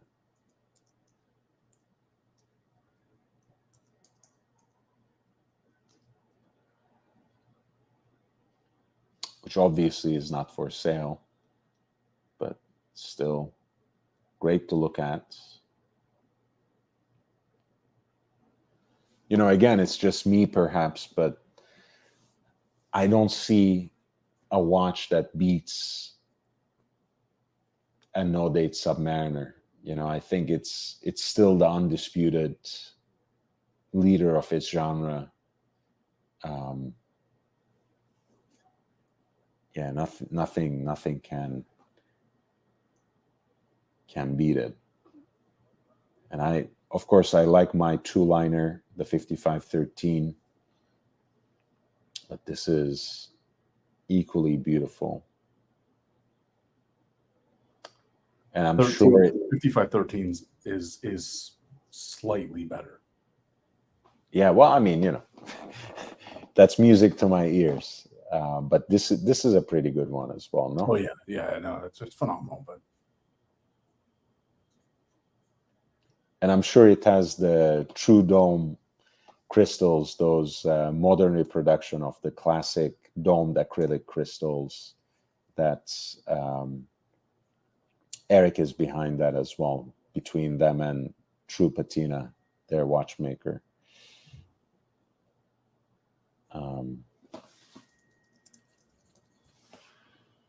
You're back? I've been back for a few minutes. I just when we get into the vintage space, I am way out of my depth.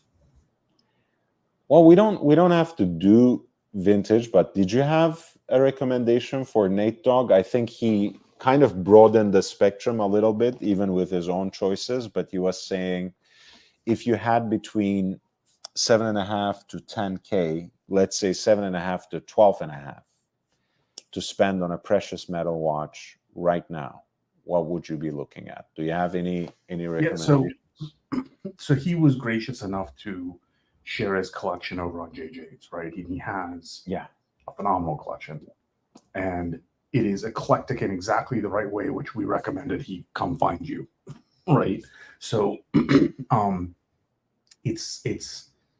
I don't follow that market, right? When I'm thinking precious metal, the only precious metal watches I'm looking at are significantly higher in the five-figure mark.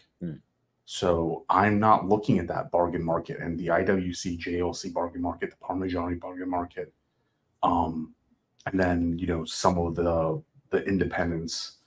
I'm not looking in that range, mostly because I scaled down my collection, so I no longer want to have more than my 3 and a G.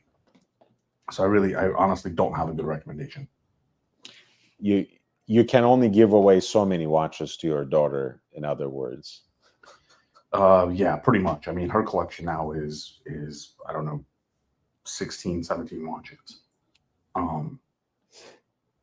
So yeah, it's I just don't have a good. I'm not in touch with the market in that range.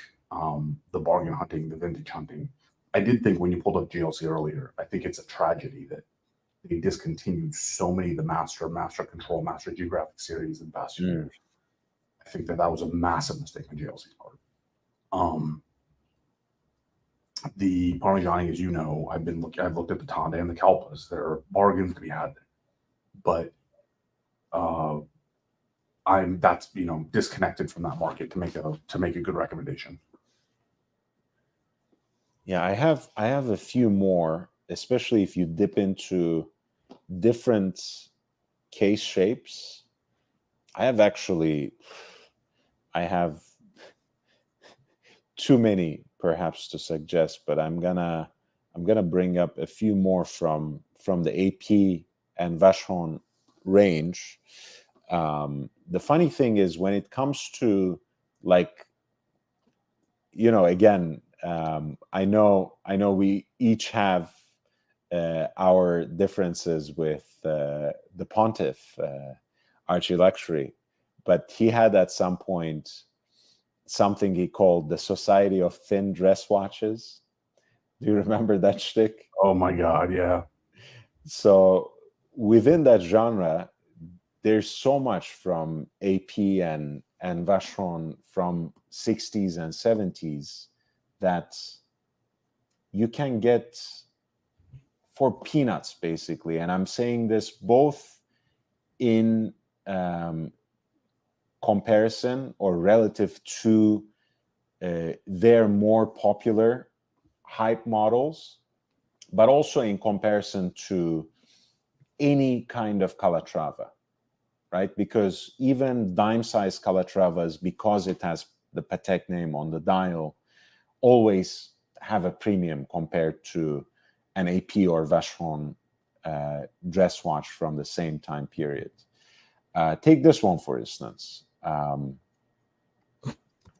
This is a self-winding sweep center seconds piece from the 60s by Vacheron Constantin. I think it has the, what is it, K1071 movement in it, which is from the same lineage as JLC 920, obviously being sweep center seconds. It's a different movement, different different reference number, etc. But this is a white gold number.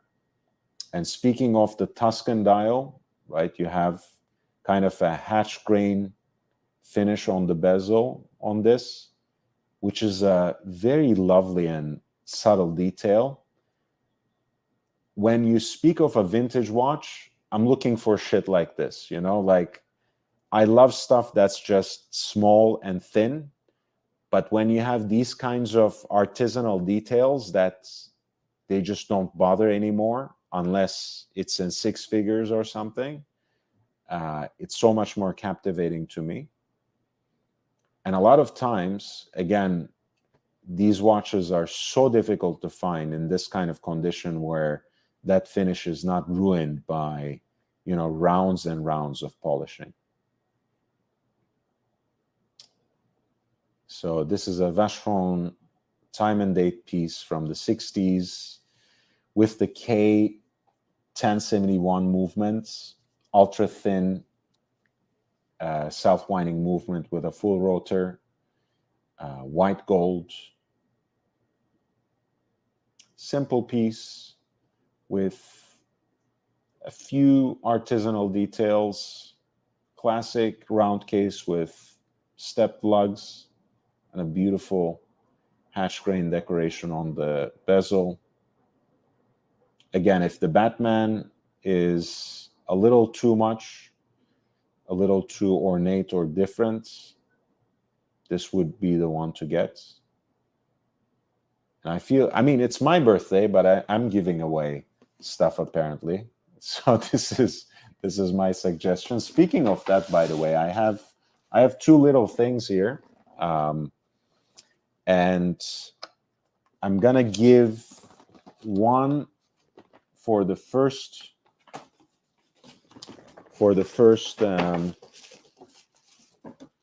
super chats and one for the last super chat. They're both nice little Longines watch rolls. This is one with space for two, with a little flap here that you can use to clean your watch as well, with sections here for a card or even for documents, so you can use it for travel.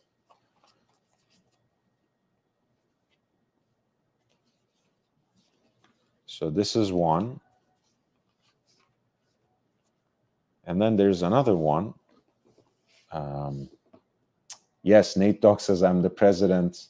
Well, if you are the president, what is Archie to it? Archie is the Pope, is the pontiff. Oh God. Let's not encourage him. Look, I would encourage him any day of the week. It's just, it is what it is.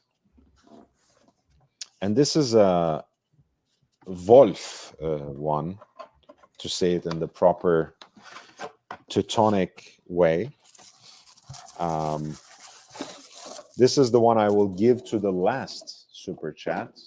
So the first one is already won. I need to double check who the first one was. But this is a watch roll, I think, for 2.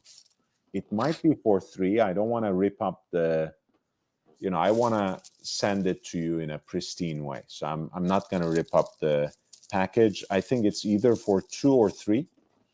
Maybe this card that came in it will say exactly for how many. And I'm giving both of these away today. See, it's a watch roll, so it actually rolls.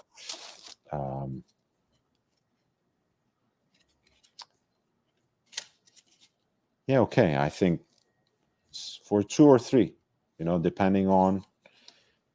For the president of Society of Ultra Thin Dress Watches, I guess it will hold 3. For everyone else, it might be 2. But yes, so let's check out who was the first super chat of the day. Robert Wood. So Robert gets this slender one. Robert, please, you have me on your Instagram, so send me your address and I will ship this out to you ASAP. This beautiful Longines watch roll for 2 pieces right here with a little pouch for documents as well.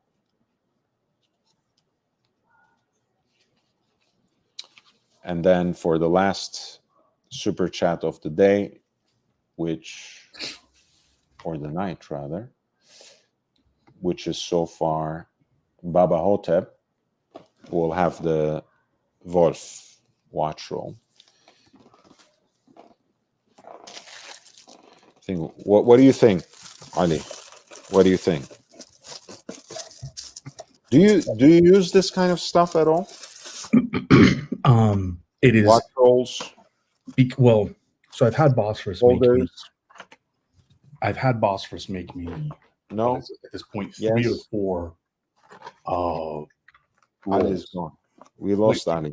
No, I'm here. Can you hear me? Yeah, Ali. Can you hear me? I'm here. Okay, we'll be back. So Uh-oh. we're looking at that beautiful Vacheron dress watch. What's happening? Why can he not hear me? And you can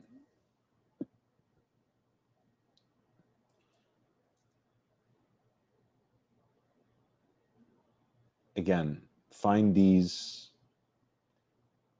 in that price range, some in a better condition than others, some better preserved than others, but in each case I think a great expression of that mid-century elegance with what was at the time at least considered like a sportier or more youthful twist.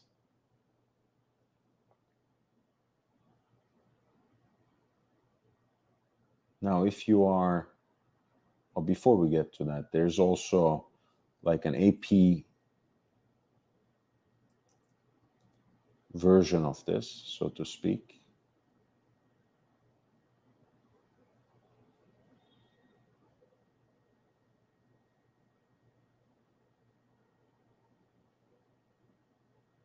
Yellow gold,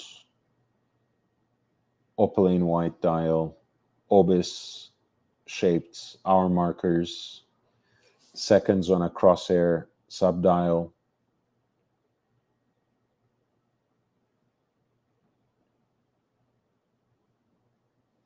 Honestly, if you ask me, would you rather have a Calatrava or something like this? This every day. It's so old that you even have a comma between Audemars and Piguet. What else would you want? What else would you want? And it's 35 millimeters, so it's not too small. The Vacherons that I showed were also in that range, 35, 36.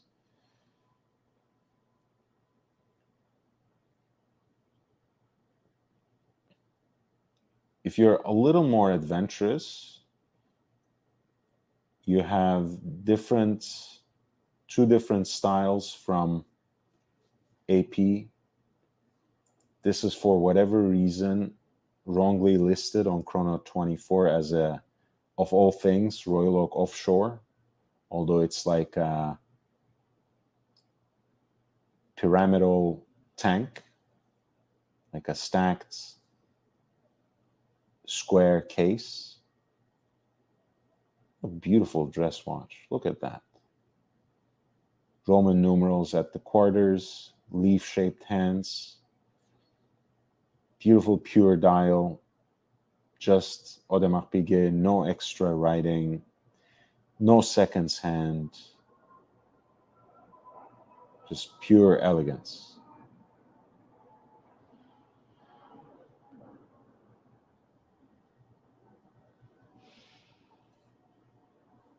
This is a movement inside, of course. It's not exhibited in any way. Hand wound, classic number.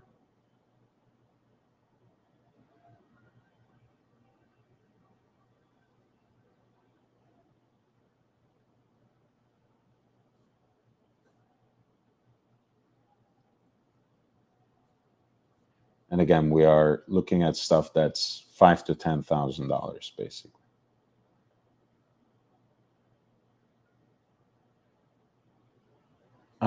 And of course, for something like this, the size may generally be a problem because these will be in the 30 to 32 millimeter range. So it can be too small for a modern man, but some might think that the style of the watch can admit that, can countenance that, can make up for that. And then there's a whole genre of what is called disco volante, which is basically an Italian way of saying UFO, the flying saucer. These sorts of perfectly round dress pieces that have also some interesting design elements.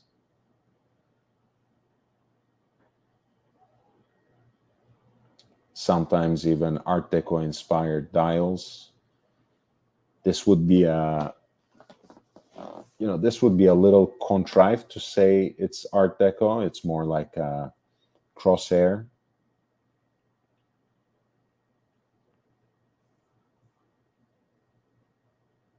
I think this is probably around 32 millimeters, I would say.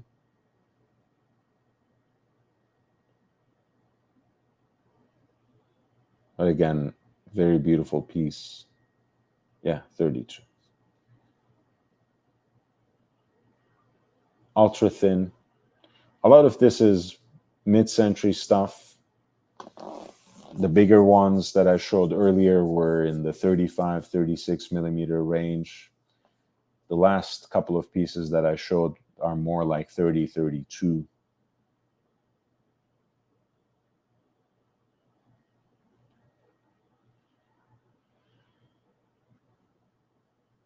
But in each case, that's the genre. That's the genre. Ali, you're back. Yeah, can you hear me now? You tried waving your arms. Yeah, can you I don't hear know. me? I wasn't seeing you, Ali. I was talking about vintage watches, man. Can you Kevin. hear me?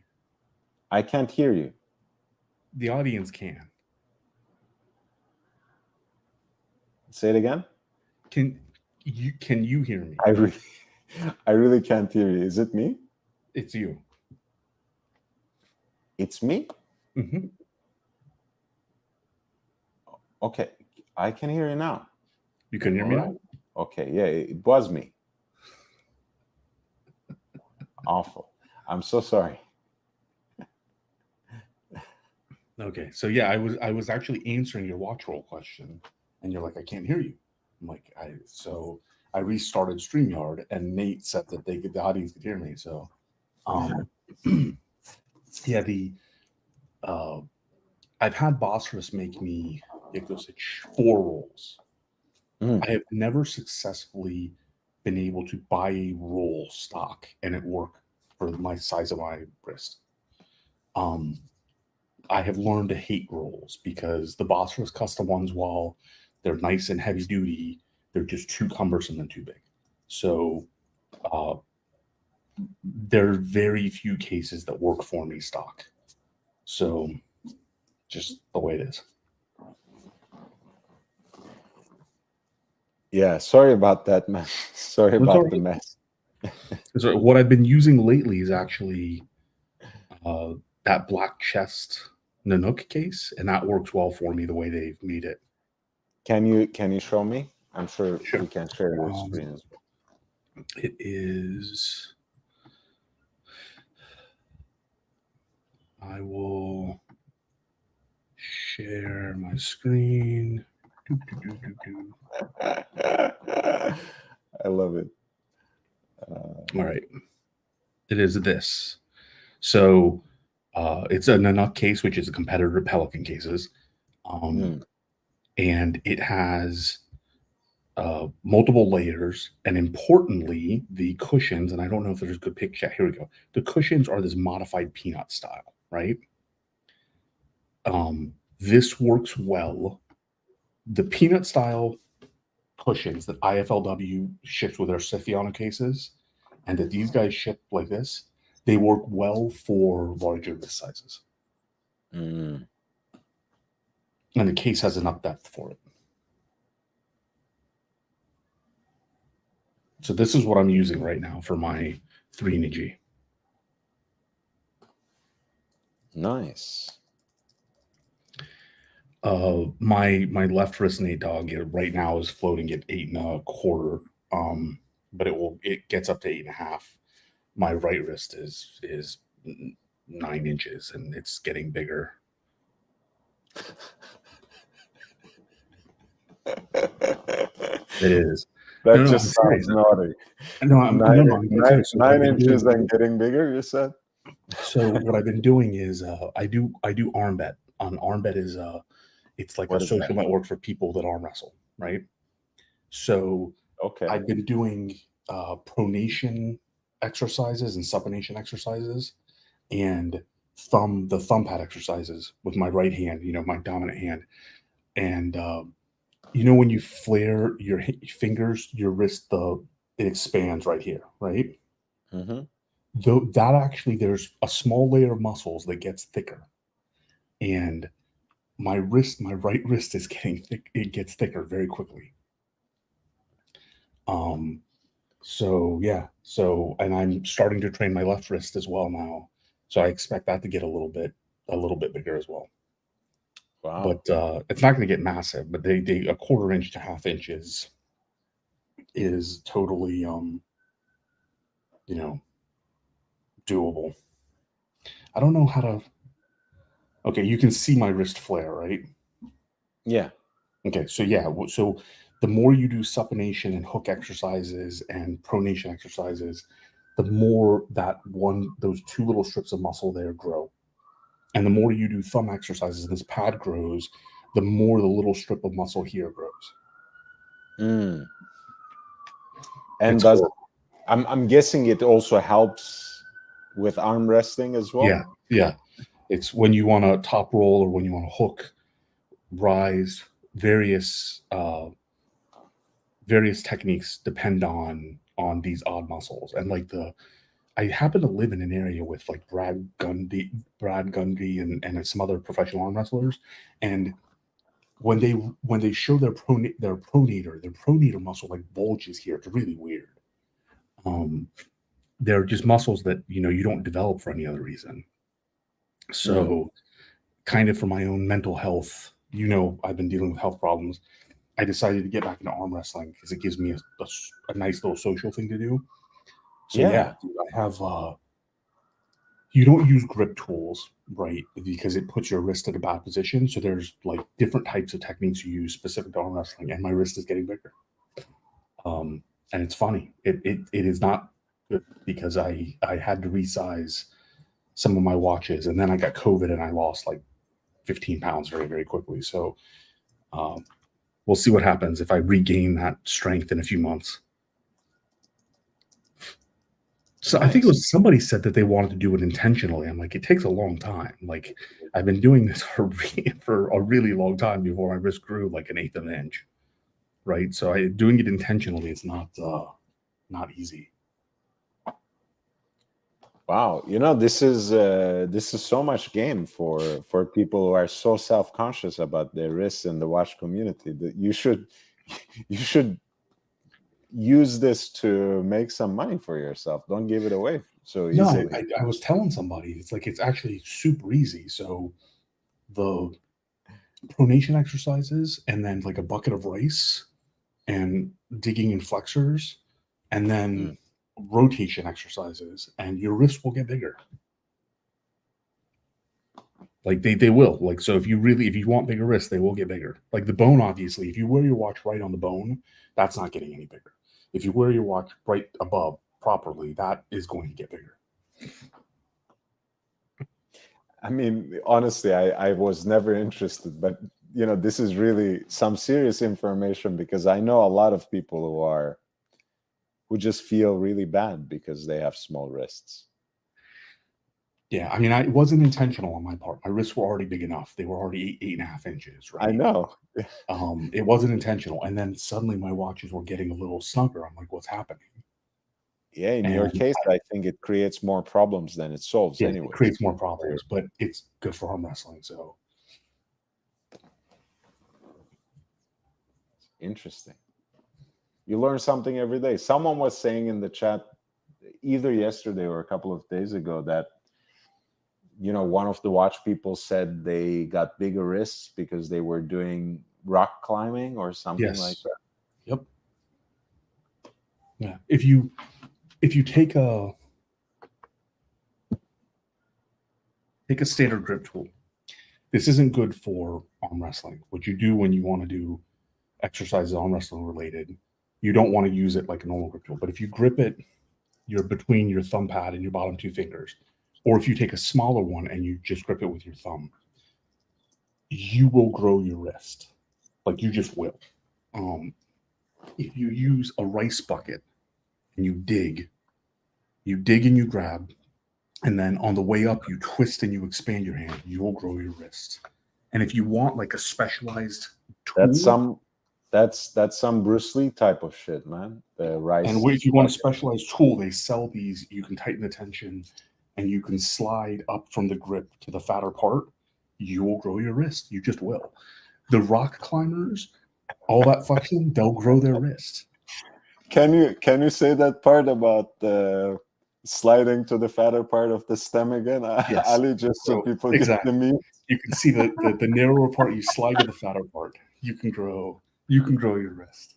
So if you know the comedian Ron White? Do you know the comedian Ron White?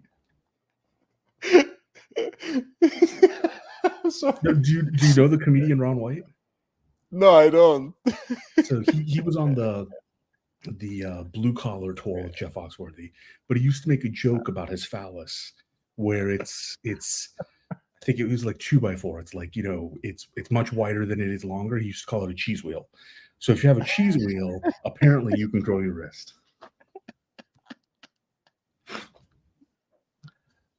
What the hell is that contraption, man?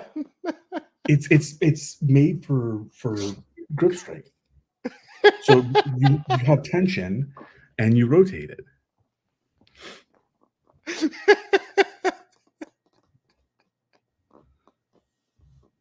That's fine.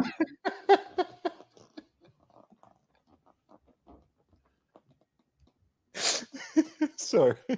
No, that's fine.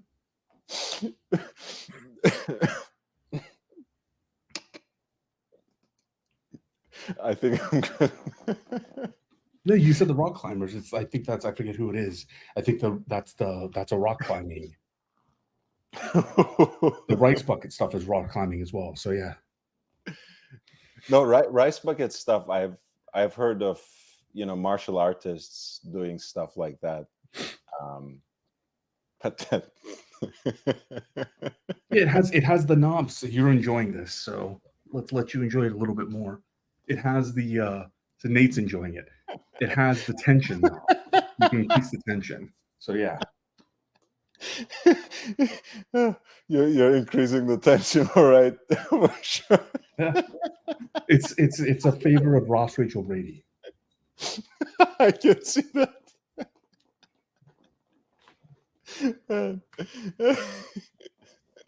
I wasn't expecting this. Like Ali, You asked.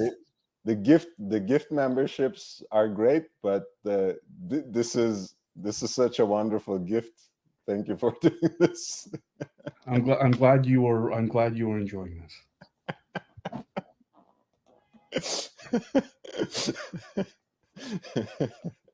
Some great comments are Ali says, I have a great watch roll for you. I'll post. I don't know what that means. Kevin, man, it's so nice to see you again. Let me know when you are in the area next. You know, let me know when you roll into downtown LA. We should hang out. Young Kim said that some wrist Shaolin shit, all this, that. And Nate Dogg says, yeah, right, grip strength. Nelson Oliveira says, call 911. And Sam Davidson says, where do I get one of them, Ali?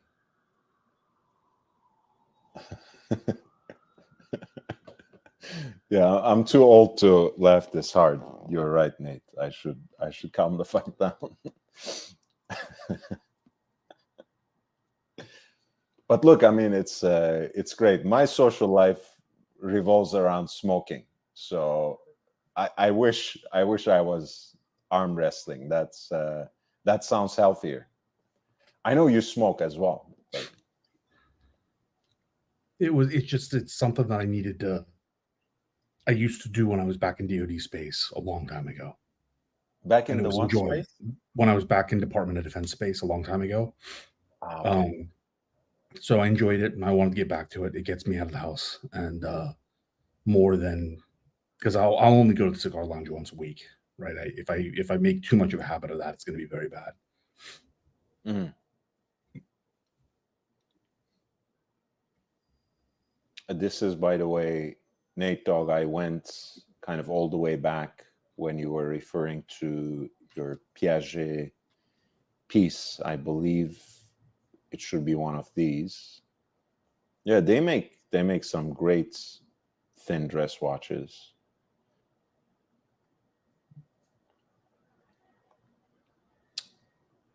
And this is from some years back,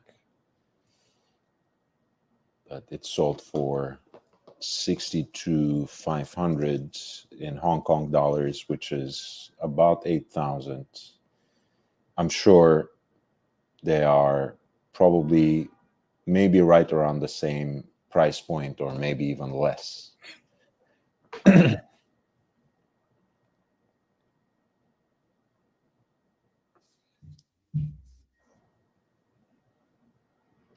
Yeah, you'll see now, Ali, in like 2024 will be the year where everyone will have bigger wrists, and all thanks to you. You can keep laughing it up, man. It works. It works. I mean, you're going to get a quarter inch to a half inch over the course of like 3 years. That's it. Stop talking in inches, man. I love it. No, I have to because it's cracking you up, right? I have violence breaking out in the house. I'll be back in a minute. Okay. Hopefully it's nothing too serious. Nate Dogg says about the Piaget Altiplano we were just looking at. Wait, where why did I lose it? Did I just close it? I did just close it. He says I paid 67 for mine. I think again for a precious metal dress watch, that's a great piece. And obviously, you know, I have to say I can understand when people have this sort of resistance, you know, for true vintage pieces. Some people have a very mistaken perception of their wearability. You know, are they too small? Are they too fragile? Can I wear it every day, every other day? For the most part, there are no problems. And for the most part, since they are either time only or time and date, they don't really cost all that much to fix. You don't always have to send these kinds of pieces to the manufacturer. All of that being said, I still understand why some people would rather get a piece from the 21st century rather than dipping back into 1960s or 70s or even before. So for those people, Piaget and Jaeger-LeCoultre are probably the safe choices, and they're great choices as well. Don't take me wrong, but probably much more in terms of what they provide in the contemporary side of things. I was taking a peek at my friends at Win Vintage, who always, as always, have very interesting pieces. You know, like a 6241 Paul Newman with the black bezel insert, pump pushers, white, quote unquote, Panda, Paul Newman exotic dial. Apparently there's a slack crack on the acrylic bezel. Obviously, it is what it is, 350,000. Not that you can easily find a Paul Newman Daytona for much, much less.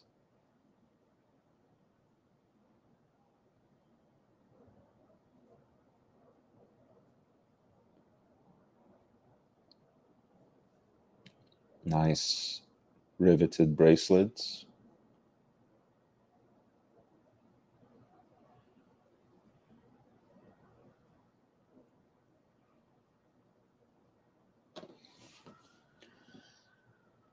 They have a John Mayer, which still are these still this expensive?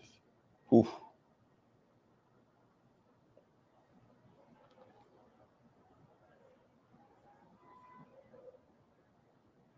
I really think the white gold one is the one to get. 11506, sorry, 11509 with the blue dial. I think that's much more discreet, much less predictable.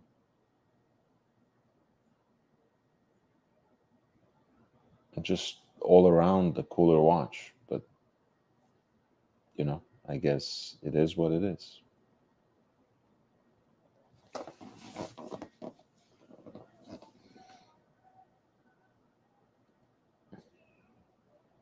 There's it. There's the forward line saying it's the Zenit Panda, so to speak, 16520, a representative of that first generation of automatic Daytonas built on the famous Zenit caliber 400s, El Primero.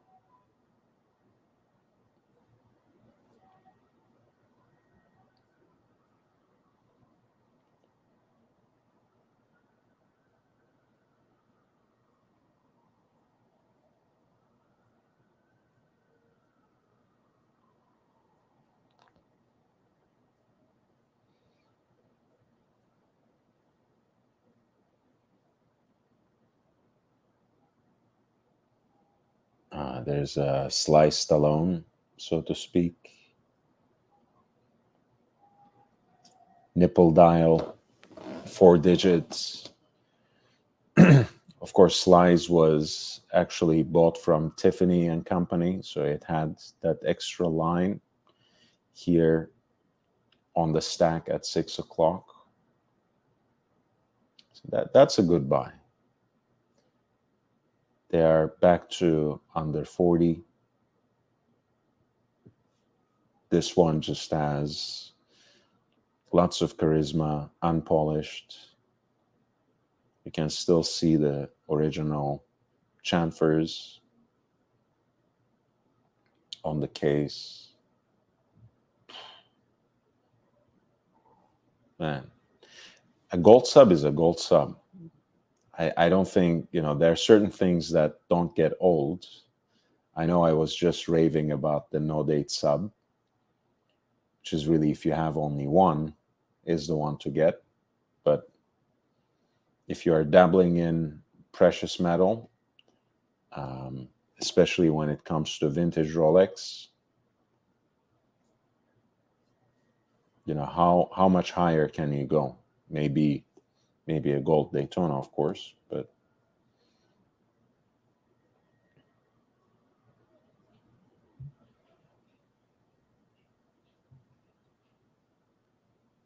Ali, you are back. I am. Yeah, I saw you in the chat this time.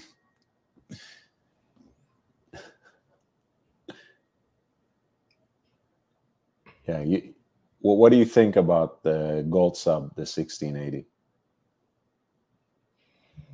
It's not for me. No? I'm distinctly yellow gold, and I do not get along.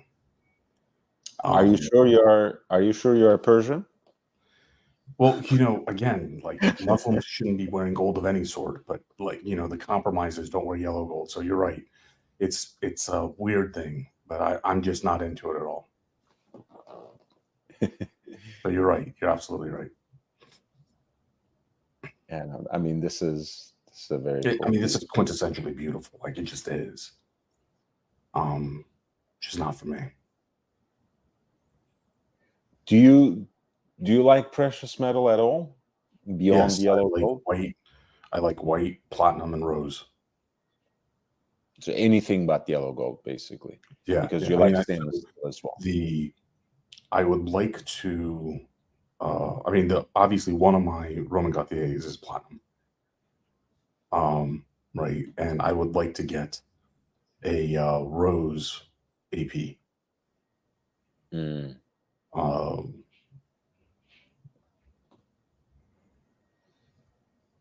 Have you ever seen the Cuban dialed 5513?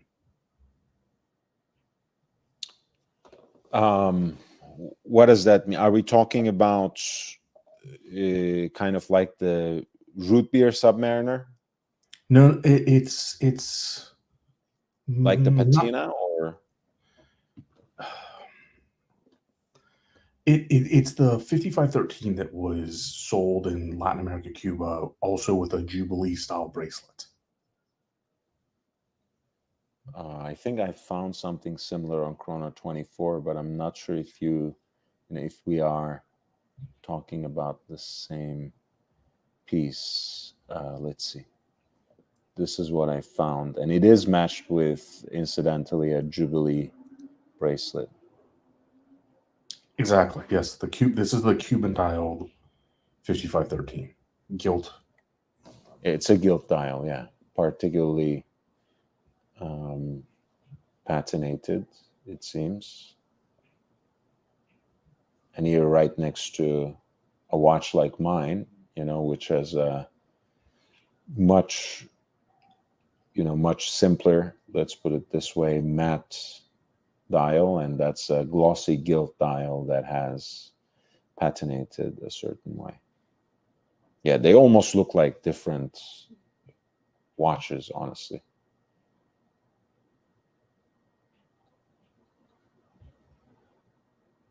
Yeah, that's Now, cool, man. what's curious to me about this series is that every single one I've ever seen has patinaed about the same way. And coincidentally, it looks like a dark tobacco brown.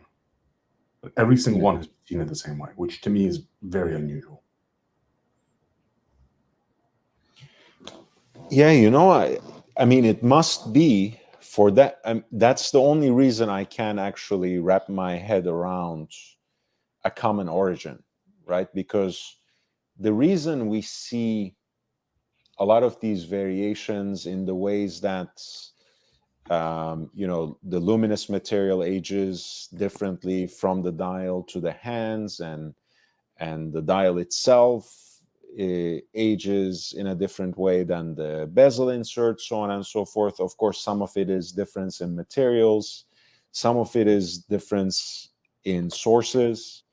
Of course, Rolex became vertically integrated really in the 21st century, and that is not as perfect as they want to make it seem on the outside anyways. So the further you go back in Rolex's production history, the more suppliers you have for every part of the watch, and sometimes more than one. So chances are, if they are aging or patinating along the same lines, there's a good chance that these are watches that are probably close to each other in serial number, have had dials that come from the same batch, that makes sense to me.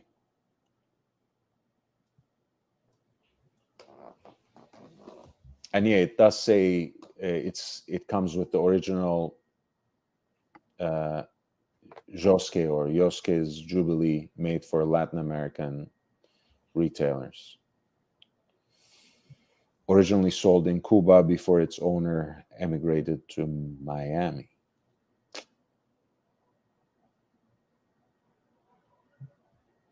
Yeah, that's a cool piece.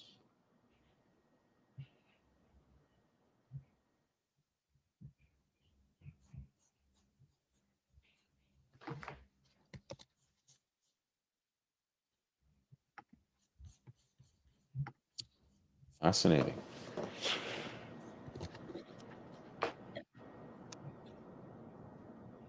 These are the type of things that can get me in trouble late at night. The 5513 or just the general selection here? General selection late at night of like these type of vintage watches, because they're a terrible idea for me. I could never possibly wear them.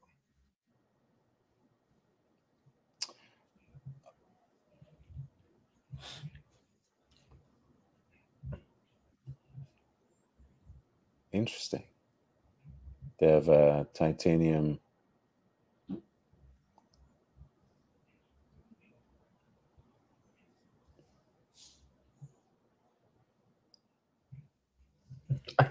I'm fairly confident that most of the people that flip the C's very quickly, it's their first and only manual wind watch. Tell me more. I feel like that's a good theory. I can't imagine any other reason for flipping them that quickly. Because it's not like a Journe Octoloon that you're going to make a ton of money on. You know, the funny thing, good night, Nate Dog. It's yeah, I absolutely understand. Good night. Thank you so much.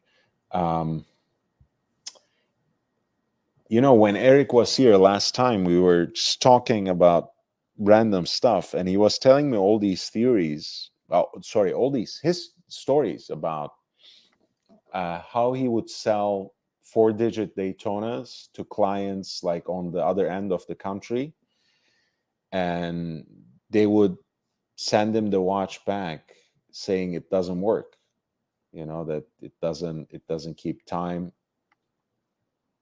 it just doesn't work. And he would get the watch back. He says, no problem, you know, here's your money, send the watch back, no problem, I'll take it. And the watch works fine. So most people don't know the concepts of a manual wind watch at this point in time. And you would be surprised, right? They can somehow pine for a very desirable vintage model or some other kind of aspirational watch, but will not know the basics of how it works, how it's powered. There are also a lot of people, there are a lot of high-level collectors who don't like manually winding their automatic watches, right? Because they know better, right? You know, because they have actually had hand-wound watches that give them a certain haptic feel and whatever. But there are a lot of people who think because a watch is automatic that you can't wind it, right? I was hearing actually this story of a very observant Jewish man who wanted to wear 2 different watches during the weekend. So he was making his wife wear one of the watches so it would be ready for Shabbat, because he can't wind it, right? Huh. It's ridiculous. I mean, this is not a joke. This is an actual story. No, I believe you, because I've met people like this over the years. I have. So I wouldn't be surprised, right? Maybe some people don't even quite understand what they're getting into. Others, maybe they think they know, but they're not actually on board with the idea of a hand-wound watch. Yeah, we had somebody who was a viewer of JJ's channel, and he said he was so scared to overwind it that the anxiety eventually made him sell his hand-wound watch. Oh, wow. Right. So it's like people have all sorts of reasons. They're just not, they're not used to these type of things. And if you think about people who they buy generators or chainsaws or anything like that, and they don't maintain them, it's the same basic concept.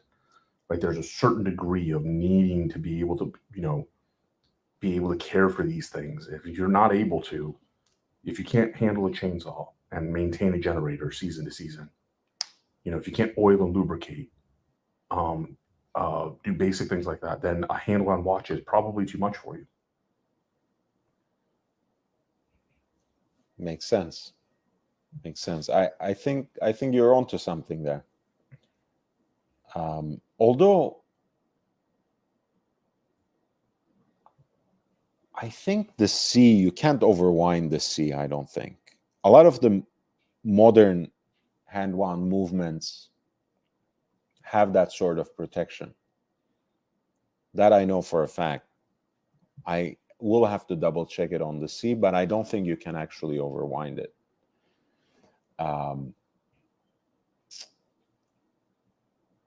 But yeah, but even that, it just takes a few tries because, You'll when get the resistance, you'll get the feedback. That's it. Yeah, I mean, I was wearing, and I'm still wearing my tri-compacts today. Right after you wind it a while,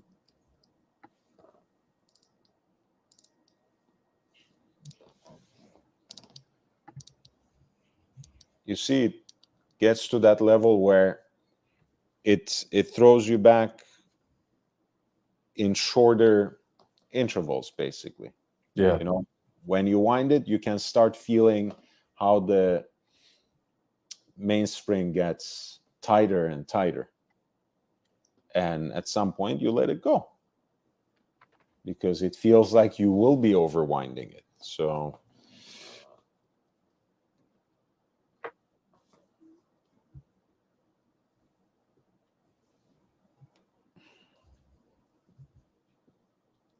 I mean, what's the list price on these anyways? It's I think the bracelet is around $50K, right, in US dollars? Yeah. And what about the editions? I honestly, I don't know. Let me see. I think I might have a way of double checking on this. Oh yeah, I think Rostovsky actually has a couple of these in his inventory.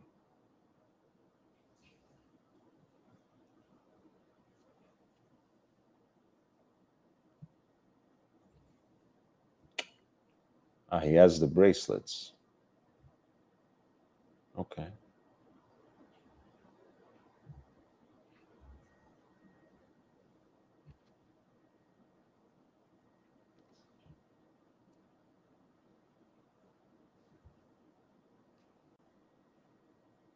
Yeah, the bracelet is 50,400, it says, but I don't think he has any additions.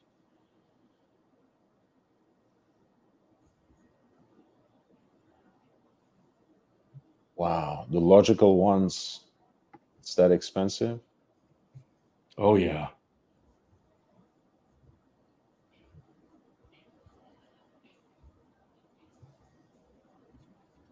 There are a few interesting ones. You need to swap your screen back if you want us to see them. Let's see. Oh yeah. There was one I saw.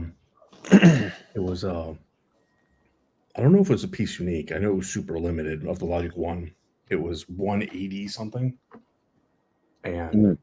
if I was the man I was a year ago, I would have pulled the trigger on it. What happened between then and now? Lots of life things that have been very expensive. I see. Yeah, this is a one of a kind. I think it's like DLC coated titanium, if I'm not mistaken. The movement itself is also black.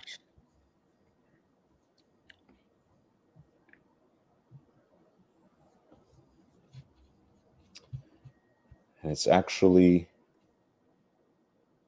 a discount on the retail price, apparently.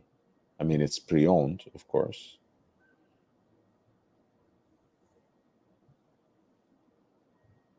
Yeah, that chain just looks amazing in person.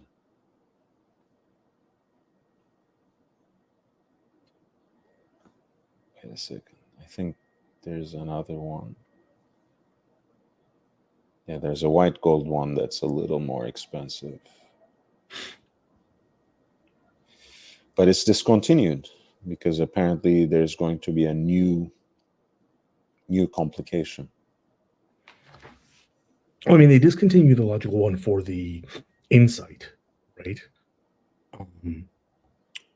No, apparently Romain Gauthier is working on like on a different complication that's going to replace it. Okay, all right. Insight is there to stay, but there's going to be an added line in addition to the Insight micro rotor. Now, I don't know if it will be a similar kind of constant force mechanism or if it will add some sort of complication in the way, pardon me, in the way that it would be maybe a calendar or a chronograph. I honestly have no idea.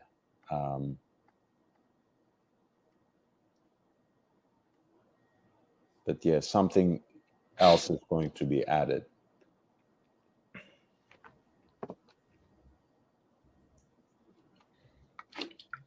I don't know. This is just too cool for, I suppose it must be. It's probably not easy to make one of these. So possibly they want something just as technically impressive or just as visually enticing, but maybe a little easier to make. I mean, that would make sense. But I'm just spitballing. I don't know whether that's the reason, because one of the reasons that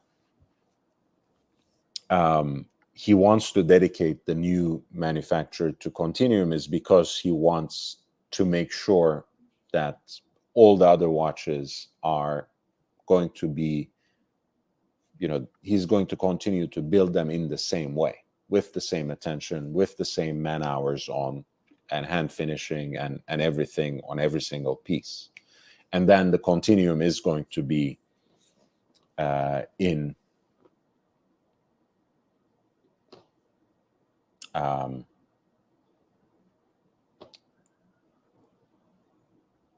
it's going to continue to be the money maker. It's going to be produced in higher numbers, but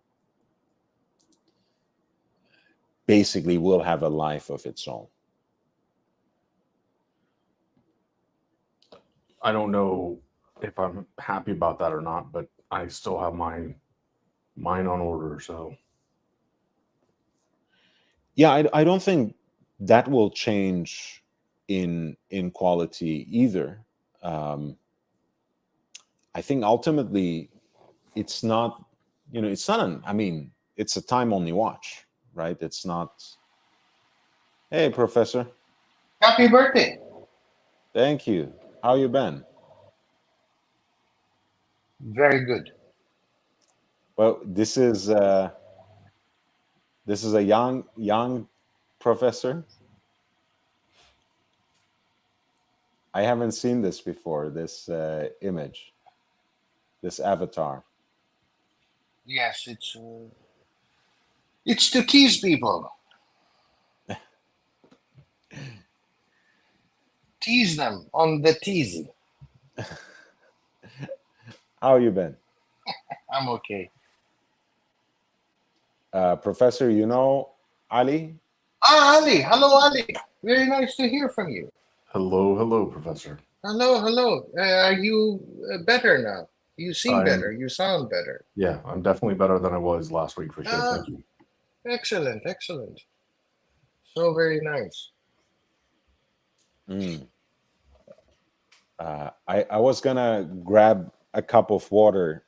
Maybe between the two of you guys, we can find an answer to this Uh-oh. question. Ali, would you like to read it? Uh-oh. Sam AP going to Florida on Sunday for vacation, looking for Oh. advice. What watch to wear? I have a no date sub, Starbucks, Pepsi, Batman, and a Patek 5226. So I'm going to rule out the Patek.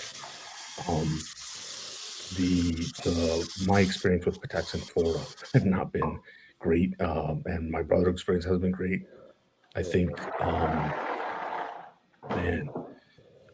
looking at that list for me, it would be the no date sub. I don't know, Professor. For me, it's a no date sub. Professor may have a different take on that. No, I agree with you. Or he has a Starbucks, right? Mm. Yeah, no date sub, Yeah. Starbucks, Pepsi, and Batman, and then the Patek Yeah. 5226. Maybe, yeah, of course, no date sub. Maybe a Swatch.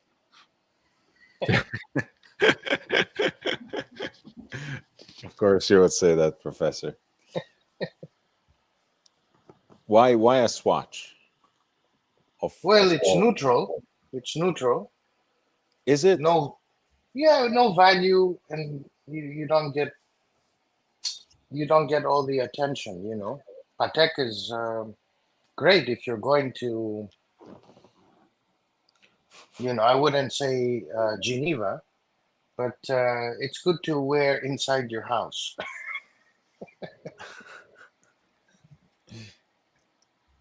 Well, I mean,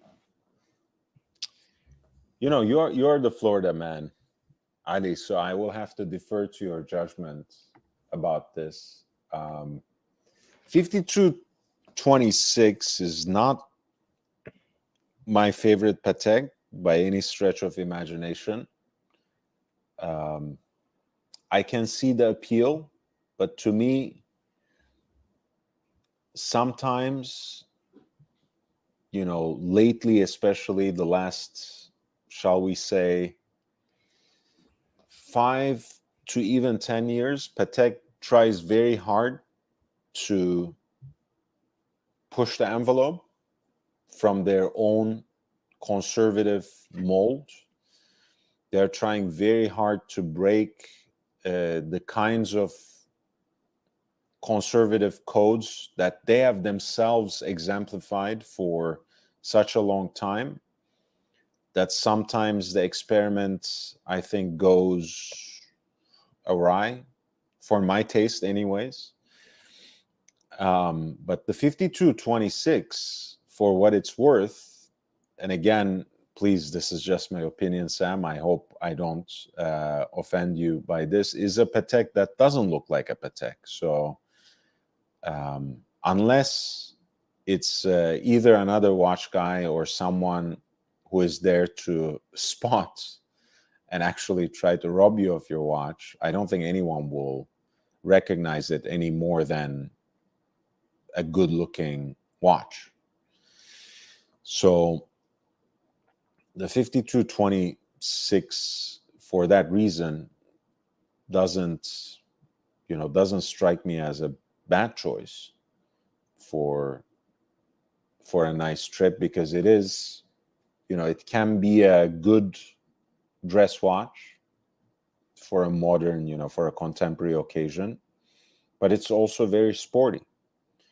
Yeah, the reason I said the Patek is that I've said it on air many times. It also depends, I guess, where you're going in Florida. If you're going, the closer you are to the beach where the humidity is managed, the better. Yeah. But I don't consider Pateks Florida proof because every single person that I know at Grand Cathedral, my brother at Topgolf, who has sent back Pateks for service within the first year. And they're not known to be unreliable watches. And every single one of them has something to do with moisture. So if you're going to say Miami Beach, okay, where the moisture is managed by the ocean breezes, fair enough. But if you're going to Orlando or anywhere even like, 10 miles inland of Naples, I wouldn't bother with it. I wouldn't risk it. And I don't know if you want it to be recognizable or not, but the No Date Sub to me is just the most durable watch in that list. It's quintessential, it's classic. It's enough of a flex if you want to flex, and it's subtle enough, that it won't go unnoticed per se, but it could go unnoticed. Yeah, I think I don't know, honestly. I mean, when you say Florida, I think the Sub probably is a safer choice. You're right.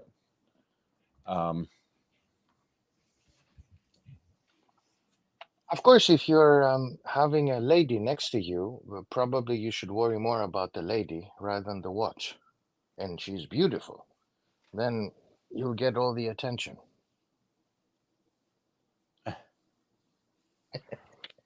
That's a very Florida assessment and accurate.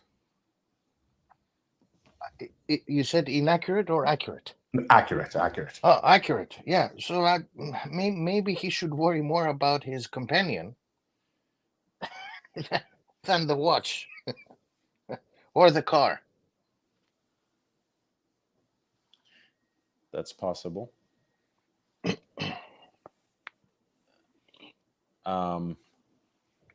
What do we think of the 228396 TBR Platinum Day Date 40? I think that's the one with the baguette diamond bezel, I feel. Let me see if we can bring it up from the chat.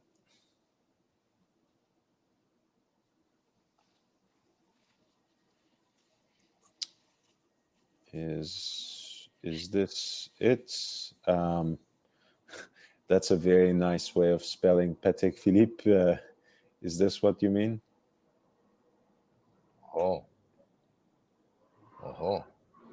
This is the professor's dream watch, isn't it? In a way. In a way. Yeah. Well, he's on the right track. He's on the right track. Yes. But where would you lead him on that track? Well, I would prefer. Look, if I can do anything I want, I will put the dial to either be meteorite or the full diamond dial. Oh, pavé. Pavé. That Pavé. does sound go interesting. crazy. It's very beautiful. Because in the pavé version they have these is it emeralds or sapphires? What is it? The blue that they place on the 9. Yeah. Yes, something like that. Right. Yeah. That's why not go the full Monty, so to speak, right? Yeah. I know, had you asked me 10, 15 years ago, I would probably say you're out of your mind. This is so vulgar and so unacceptable, and it doesn't fit the ethical, probity of the person. But now, fuck it. Go full blast, man. wear what you want and what you have, and go ahead, make your day. I think, I, honestly, to me, the meteorite is hit or miss, and in this case, I think it's more of a miss because Mm. it feels like it's too. I don't know. I guess the baguette cut diamonds will pop out anyways. It will pop off whatever surface when when the light hits them the right way. I don't think that will be much of a problem, but on paper at least, it looks like it's just too monotonous a canvas for all that diamond. I do like the ice blue dial. Maybe it's because Rolex is wise enough to just preserve it for for platinum, for just that one case material. Um, Maybe it's because of the power of that association, but I think it's also just a very nice color with a white metal watch. I like it on the Platinum Daytona as well. Yeah, if you have the money and you don't mind, it's a beautiful watch. But you need to see it. You need to see the meteorite dial. I've only Bec- seen the diamond bezel version in the ice blue baguettes. That's the first one he pulled up, the actual reference. I personally prefer the fluted bezel Hmm. in that configuration. I have not seen the fully diamond set dial before in person, so I don't know how I'd feel about that one. I don't know if I would consider it vulgar even right now, but I haven't seen it. yeah, no offense to those who, I don't want to be perceived as making a value judgment, but back then, in my circle of professional and friendship, so-called friendship circle, these kind of watches were perceived as very vulgar. But life is short, so I don't consider them anymore like this. Do what you please, what you like. You know, it's if you have the money. My advice is, my friend, and you like it, buy it, get it. You know, enjoy it.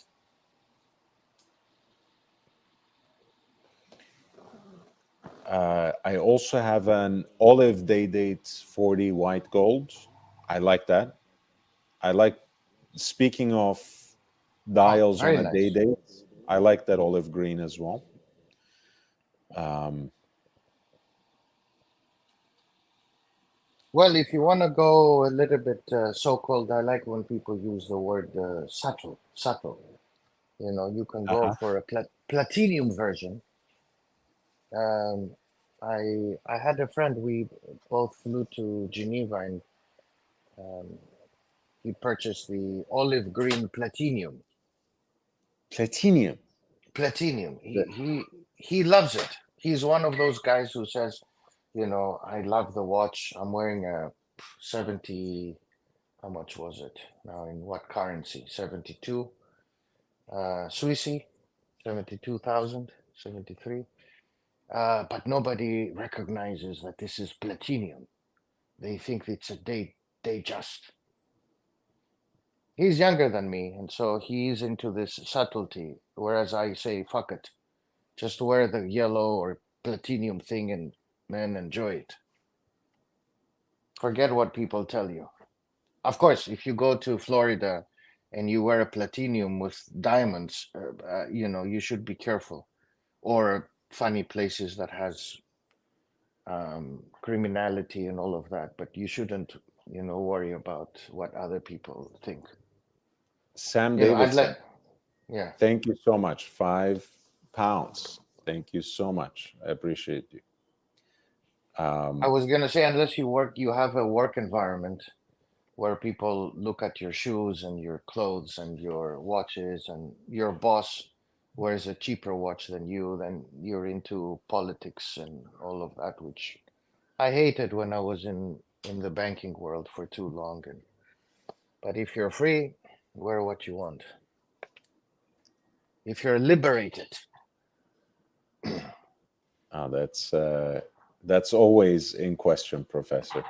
no, you Right, seem to be liberated, and Ali is the quintessential liberated man. Um, I I know don't you know. might ask, how do you know? How do you know? Well, from the perception I have when I watch all of you, and I really enjoy Ali's contributions with what's his fellow's name? JJ. JJ, I have a friend called JJ, so I confuse him. JJ. you do. Yeah, well, he's a different JJ, but I confuse the JJ. But he's very nice. JJ and Ali, they have a very good chemistry when they talk about watches and things. Yeah, yeah. For sure, that's a good group. That's a good group. It's the whole crew is very nice. Yeah, he's put together a good crew. Gentlemen, it's 2:30 in the morning here, and I'm fading. Uh-oh. Okay. So I'm gonna call it a night. And young Brando, you look fabulous in your Ralph Bear. Thank you. I appreciate Flutter it. there, Professor. You have a good day where you're at.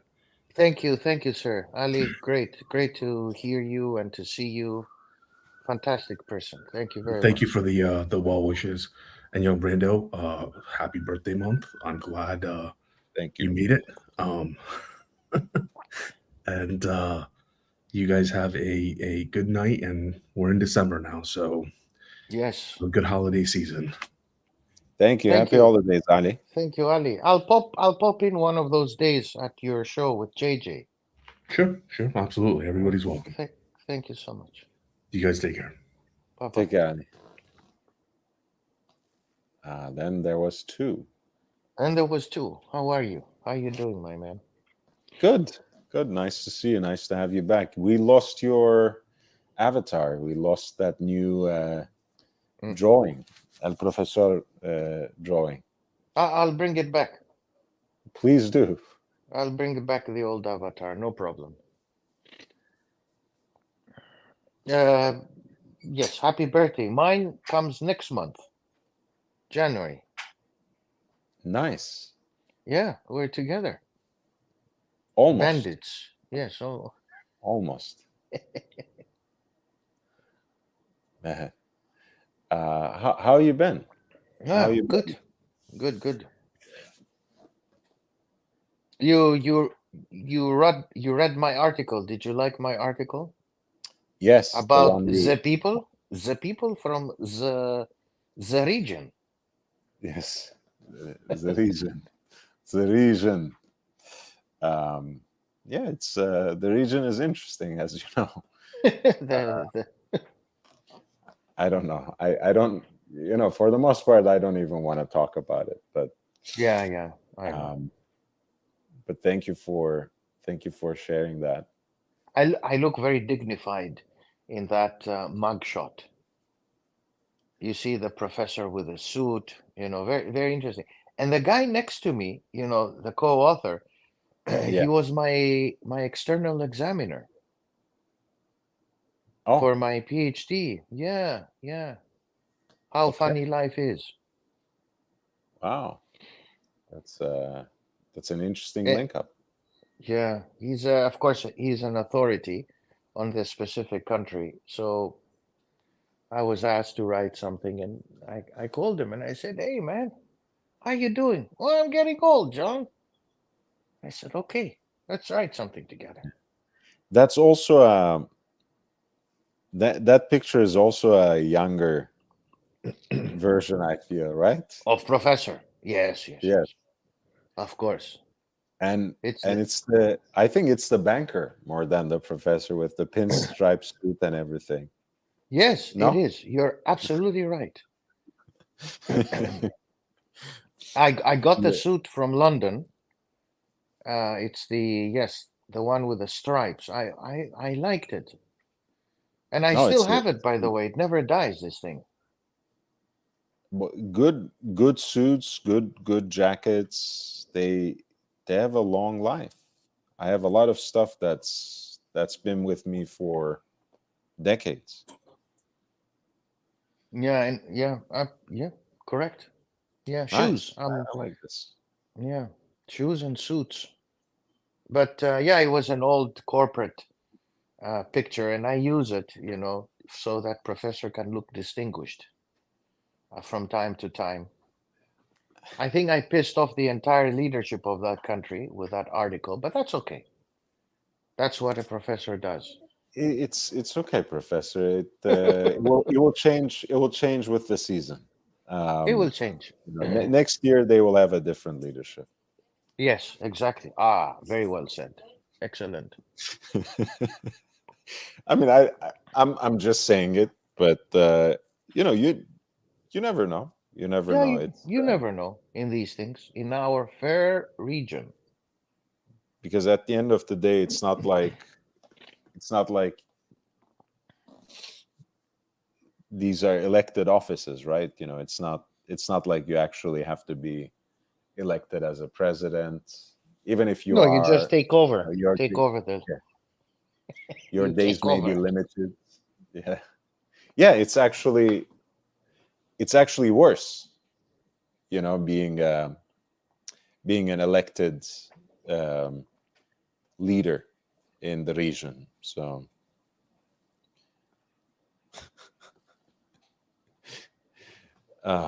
at some point, well, I mean, I think that may still be the case. I was saying it as a joke, but it might Mm, hit home a little too hard. I mhm. think there have been more democratically elected um, Arab leaders in South America than the Middle East. There were more elected leaders in Latin America than the Middle East. Yeah. Oh yes, of course. Today I think in Latin America, except Maduro in Venezuela, you don't have. I mean, he's elected as well, but what election is that? Um, but most of them are elected, if I'm right. Please correct me. No, I mean, also, like El Salvador, for example, has a president who I think is of Palestinian descent. Um, Mm. of course, uh, Carlos Menem, in Argentina, for Oh example, my God. Yes. that's Munaim, right? Yeah.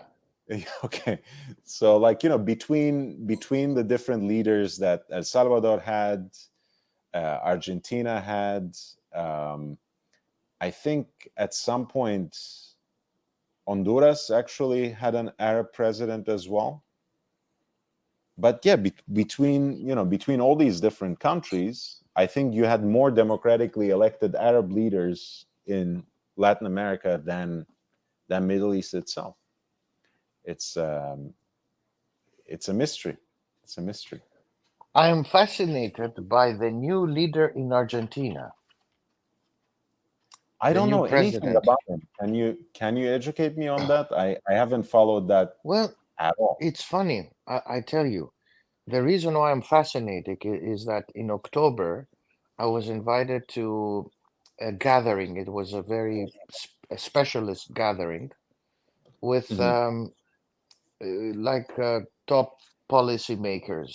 So I attended, professor went to talk about his own fair region, Uh-huh. and it was the same day as the attacks that Oh happened, the massacre in Israel.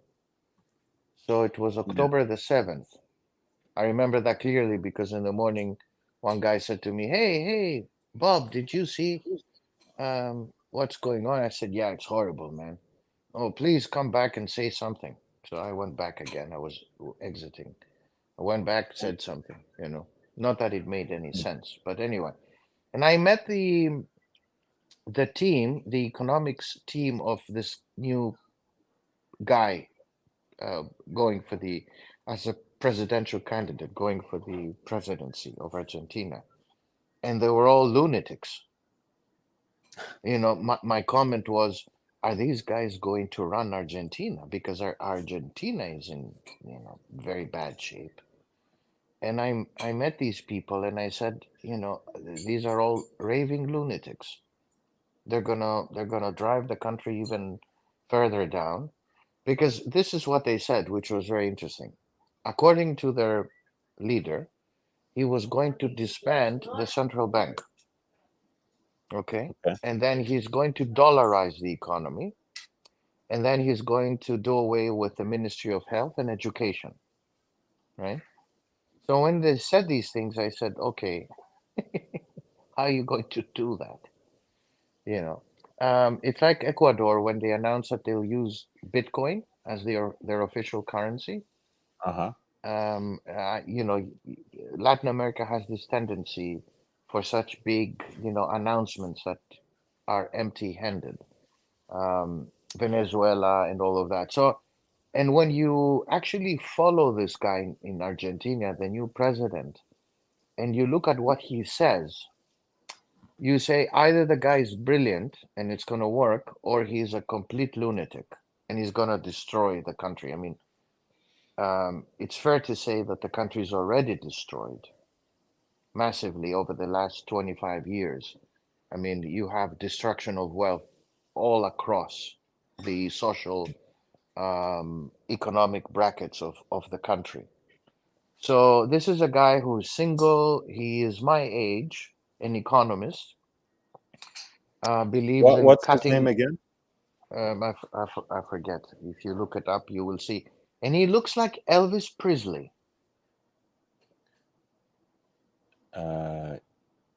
Javier Milei. Is Milei. that how you Javier yeah. Milei. Yes, Javier Milei. Yeah. You look at the pictures of this guy and you're saying, okay, this is like from the 1970s movie where Yeah, they baby. forgot the Yeah. sideburns, you know? Yeah, baby. Yeah, that's right. He loves dogs. Me too. Who Okay. doesn't? Okay. Not married, single, Same. same. He's like me, but okay. I mean, he was an economist working for banks like me, chief economist. Good. Maybe Um, the professor can become El Presidente one day. El Presidente. El Why not? Presidente. Can you imagine this? I mean, joke aside, some people floated the idea that I'll go back to my country and at some Uh-huh. point lead it. This was back in the, Oh, you wow. know, in 2013, 14, when they were still lost and negotiating with their creditors what to do. And some people did suggest just get El Professor to be El Presidente, El Primer Ministro. That could be interesting. I mean, I think if I went back to my home country, I can maybe run for a mayor, possibly. Oh, that is very nice. I don't think I would get even that far. Mayor of a big city or a small city? Because we can Small do the town. big city. Small Okay. town. First of all, they will all be very fashionable people. They'll be classic. They'll have a class, you know, they'll have certain appearance. Possible.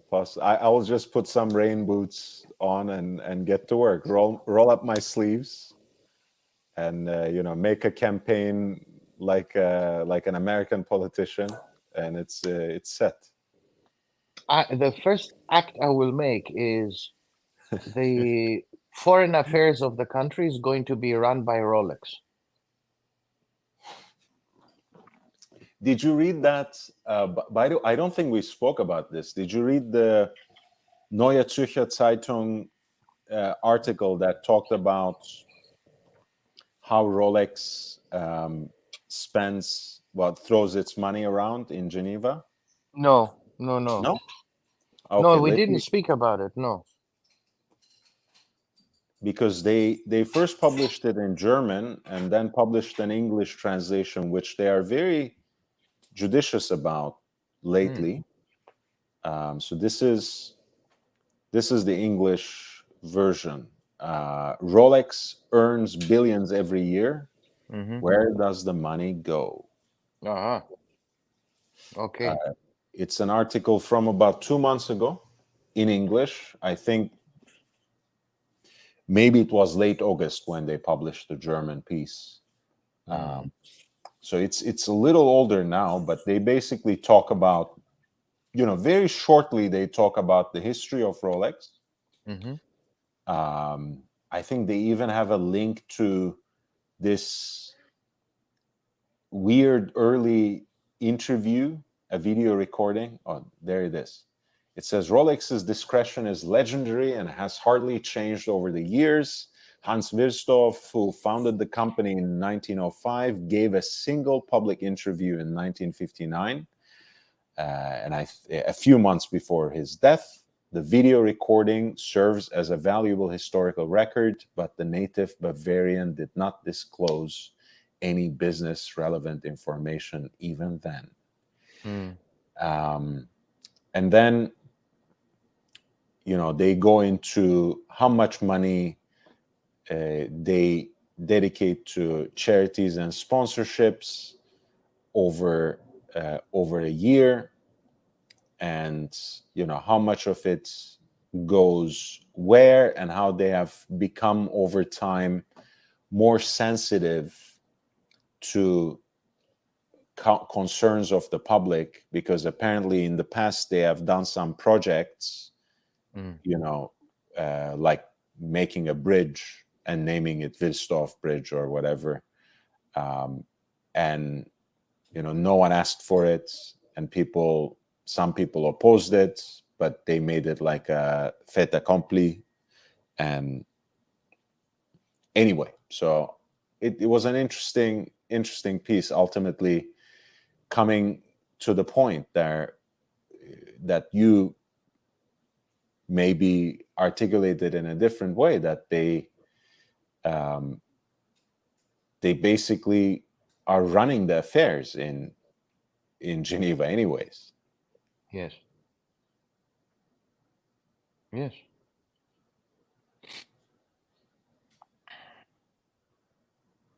Hospitals, schools, the superconductor,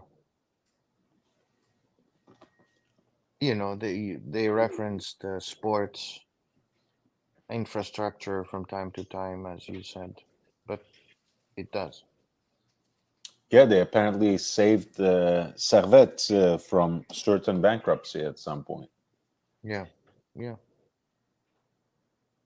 I mean, not that Geneva really requires, because they're a unique state within a state, canton. I mean, very opulent, very wealthy, and all of that. But on top of it, they do. Yes, of course. Of course. My big, let's say, I would prefer they do more of these rather than, arts and artsy fartsy stuff, which I'm not so into. Because, who cares about, I'm sorry to say this, but I'm free to say it. Who cares about African Always. art? I care about African people if they have access to schooling, education, and art comes at the bottom end. But that's me. Professor could be very wrong. But when you die because of malaria and not because you have access to art, that's a big issue. I mean, look, it's a lot of this stuff is a European It is. Yes, interest, anyways. correct. It's a European way of looking at the world of social contribution. Yeah, I mean, I don't want to get too post-anthropological on the channel for no particular reason, but from my point of view, I have certain modernist predilections and even some perverted taste in art. But that being said, I'm otherwise very open, and I do think that it's a universal space, that there are all sorts of different contributions to art. That being said, as with any area that we take interest in, Professor, it's a market, right? So a lot of what gets highlighted, a lot of what gets chosen, curated, collected, it's decided by very powerful people who have very little concern with Yeah, the actual people whom correct. that object Absolutely. or that artifact or that Yeah, artwork is supposed to present. And yeah, that's the same whether the art is ancient Greek or yes, yes. modern African or Mm, from the Islamic world or whatever you want to call it. That itself being a contentious designation, of course, right? There's a whole category of Islamic arts, and for better or worse, you would be hard pressed to find anything Islamic about it, right? Um, but they are designated like that because they come from countries that are predominantly Muslim, right? mm. Um, so it's all marketing, and that's why perhaps Rolex is in the thick of it as well, because Rolex doesn't care about art for art's sake, right? That's a noble ideal. Rolex cares about art to the extent that it can inject its branding into an exclusive space that is supposed to represent good taste. That's Yeah, why Rolex cares about art. yeah. For me, it's you remember I told you I went to this event, um, the arts and whatever, which is they do every 2 years, such events by Rolex. It was by invitation, so it's a very small crowd. You mean the one they did in Greece? Yes, yes. And I can tell you offline how much it cost. You can feed a Tanzanian village with the money, a fair amount, and not 200 people, so much bigger Probably village than. more, but Yeah, yeah, I can imagine. and it was an event with curators and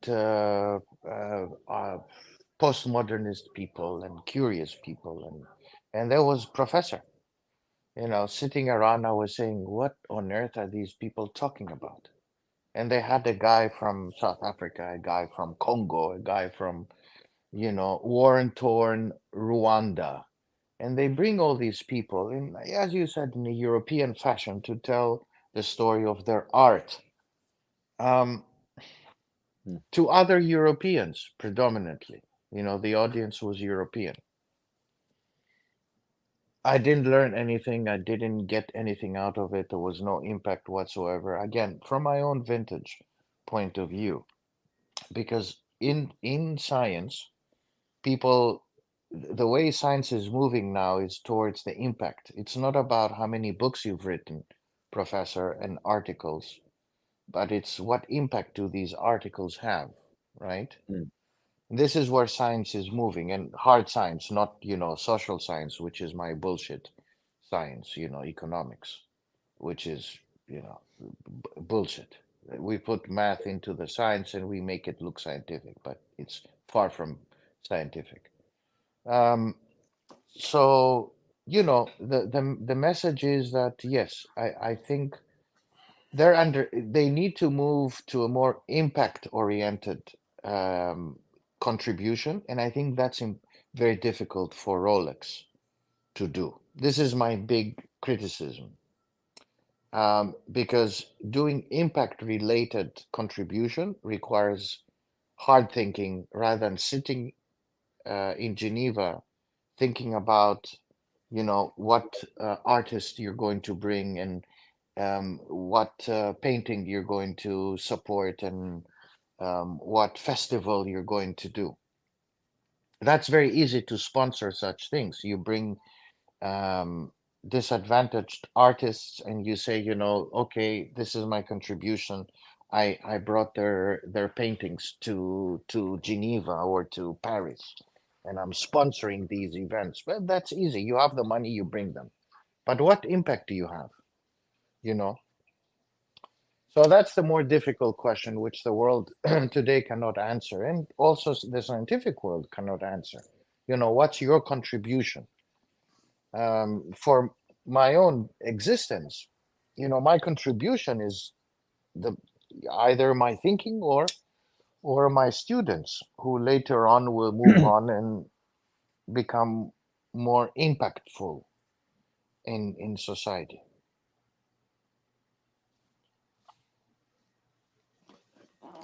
Which Anyway, reminds me, heavy wh- which topics.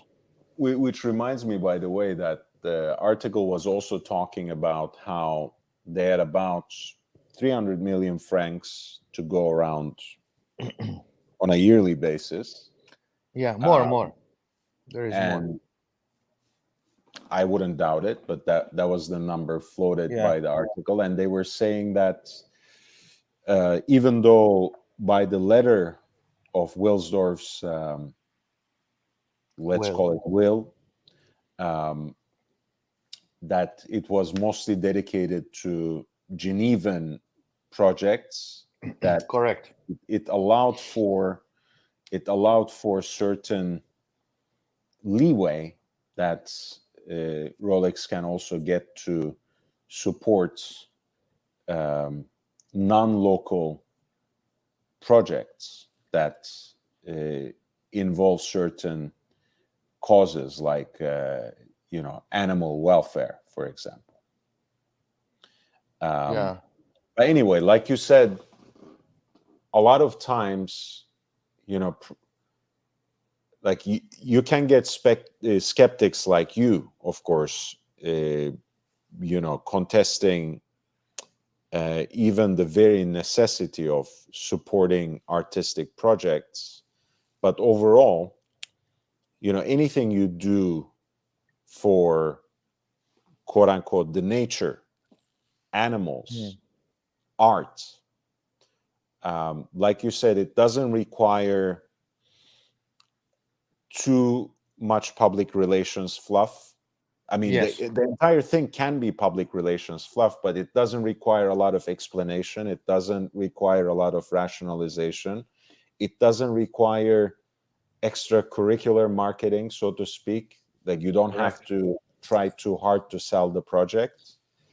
And like you said, it doesn't require extra thinking, right? It's always a few ready-made things you choose. And Rolex has a good system going already for 20 years now, the mentor Oh program. yeah, the mentorship. Yeah, it's neutral, So they neutral, give, supportive. Yeah, right, they give an ambassadorship to a big name in a given field. It can be a director, it can be an like movie director, it can be an athlete, it can be um, a painter, a sculptor, and that person gets their own purview to decide, who they want to pull up, or who they want to support, who they want to mentor. So it's yeah, they have it figured out, and it's it's a lot of money, and it's a lot of money that can go probably a long way, right? I was talking to a friend who is a businessman in an African country, and he was telling me that you can, like, for a meal you have, in our parts of the world, Europe, UK, the US, let's say you have a nice dinner with a couple of drinks, you can basically,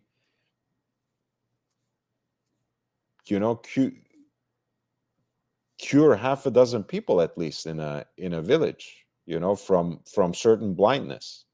I mean, it Yeah, sounds strange and unbelievable, but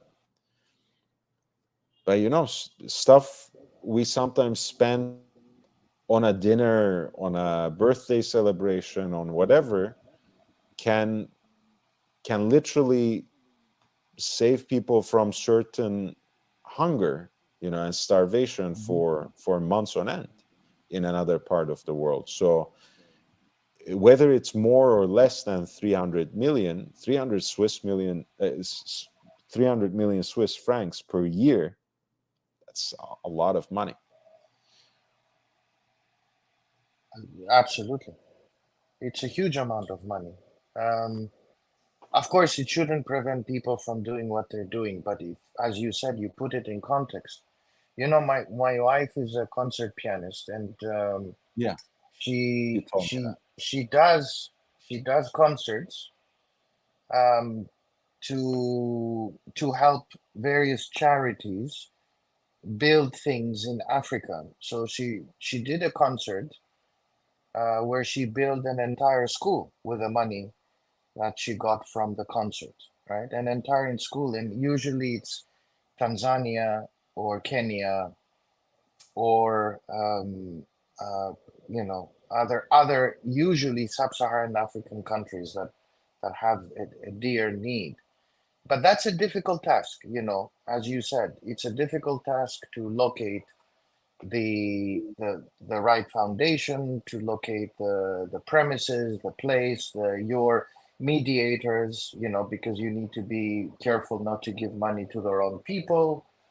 And so for somebody, an institution like Rolex, it becomes cumbersome to do these things. Mhm. So as you said, it's easy, very European way of contextualizing charity work. Give it to art, give it to, let's build Geneva. Geneva in 1950 is very different than Geneva in 2023.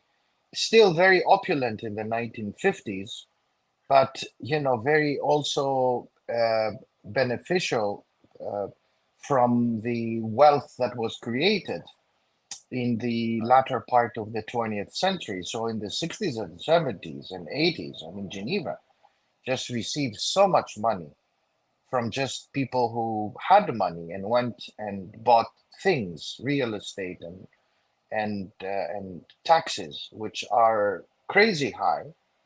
Which I think that they should rethink of how they allocate this money. They should go and give it to somebody else who needs it, because humanity does need, you know, money on cancer research and things that are well funded rather than just arts in poor countries. Poor countries need jobs and healthcare rather than promotion of their artistic skills. But that's me, professor, who could be very wrong. Who am I to say these things?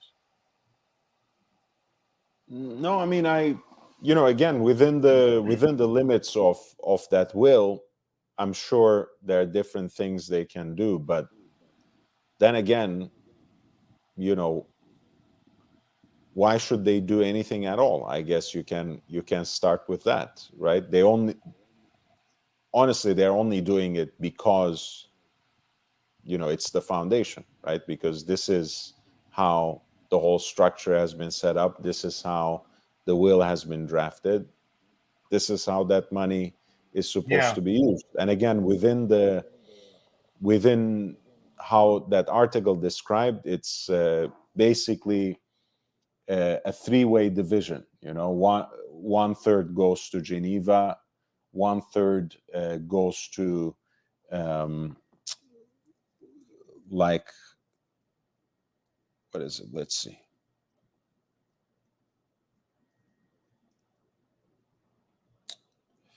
because it described it really, really nicely. And it can help us to be clear.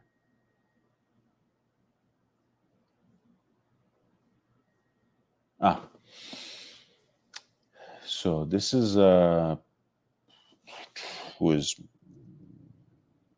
Moge?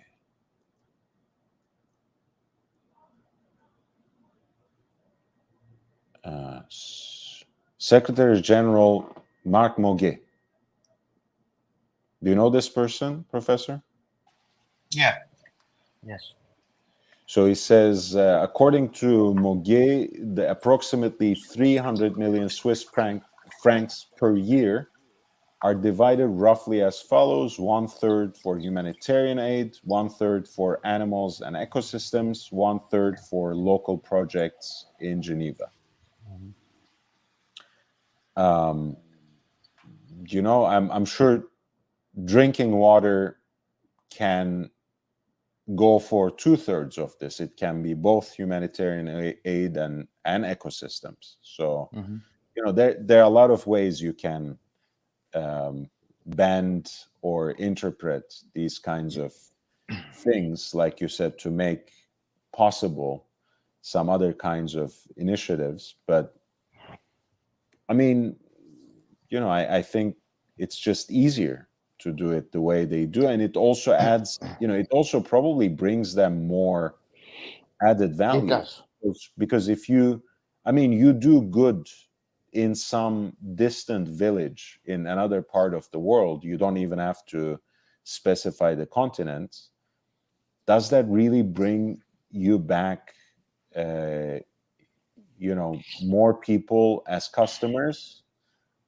Not really, but you put together an art event, you sponsor, you know, a very popular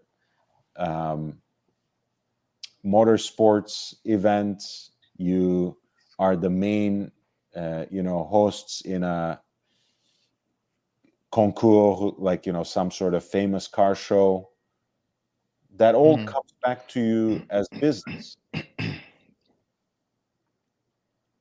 Yeah.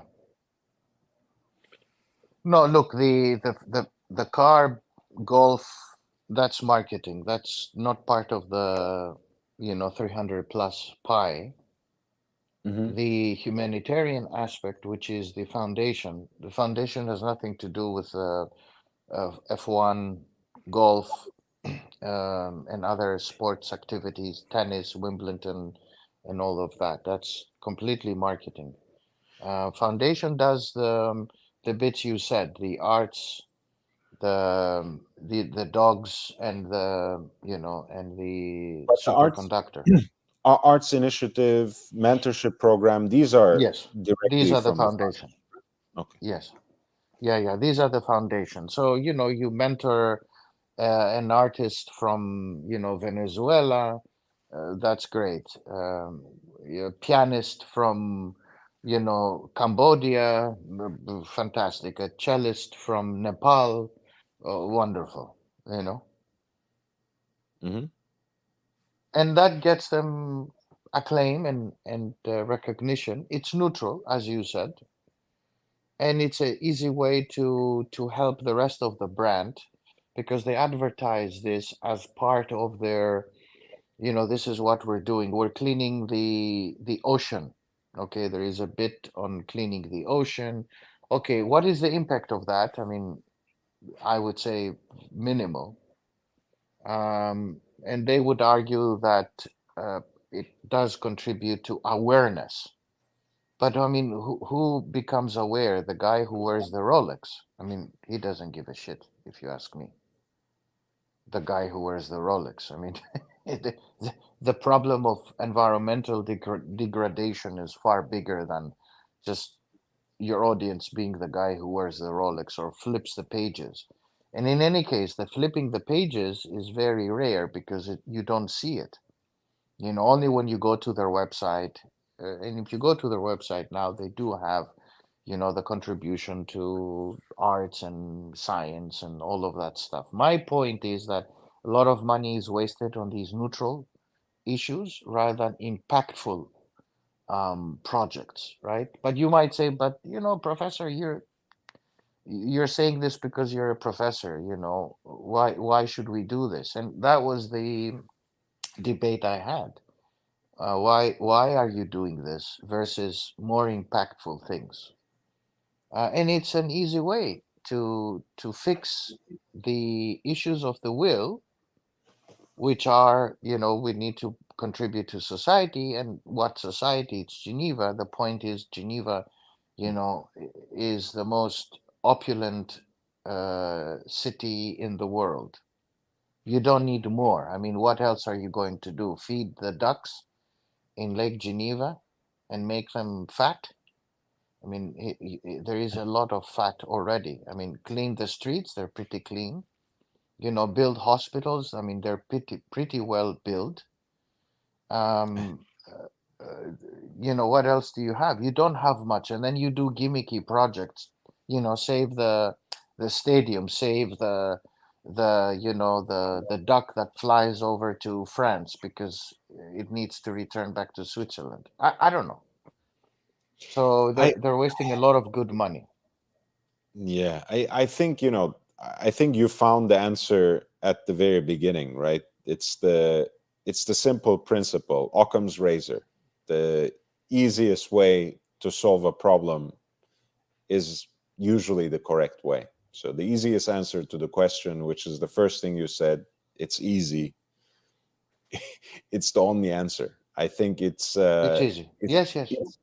I mean, as much as I love Rolex, I respect the foundation a great deal, but like you said, you are not gonna let them run a country, right? So it's too much work, I think, for the Wilsdorf Foundation to actually do some good in this world. I mean, that's a lot of work. Yes, it requires a lot of thinking. And I think most foundations find it easy to do, projects that are related to these subjects. Of course, I'm generalizing, but I've been in many of these kind of endowments and foundations that try to contribute and you find often people arguing that, look, let's do it because deep down it's an easy way to allocate a sum of money which they have to at the end of the year. Nobody will contest if you say, I want to promote African artists or handicapped athletes from Rwanda and Burundi. Everybody will say, this is a great thing. Okay, fine. And it really is. It really is. On on one level, it really is. That's the thing. There's it's incontestable. It's it's hard to make a serious argument against it, because it's again, these are the kinds of projects that cater to a certain desire, Elite. if not demand, to a certain elite. Of course, but I mean, again, why are we fooling ourselves, right? That's a luxury brand, Rolex. It's maybe it wasn't born that way, but Rolex has been at the apex of luxury at least since the 80s. So, what do we expect to serve? Why would we expect it to serve anywhere beyond, or anyone beyond those elites? No? Yeah, I agree. This is where I differ with such views of the elites. Foundations are comprised of lawyers, not of scientists. Mhm. People who have seen the world. If you're sitting in Geneva, your perception of the world is very different. If your view of the world is Geneva, Paris, London, you really don't know the world.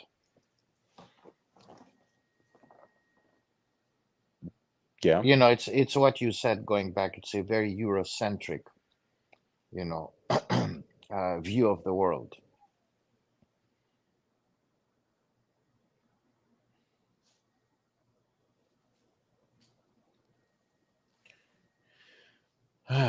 Yeah. I Anyway, we're yeah, not gonna fix the issues of the we, foundation or other we foundations. we haven't saved the world, Professor. We're You not gonna you save can it, but I'm going back to not yet. not yet, not yet. But You're going back where? this day date of our friend Sam is very nice. The white gold. The only problem between this white gold is that those who wear, he's not at fault. Well, nobody's at fault, but those who wear the platinum, my friend bought the platinum olive oil dial. Olive So, yeah, olive olive oil, oil, man. olive oil. That's a new one. Yeah, it's olive oil.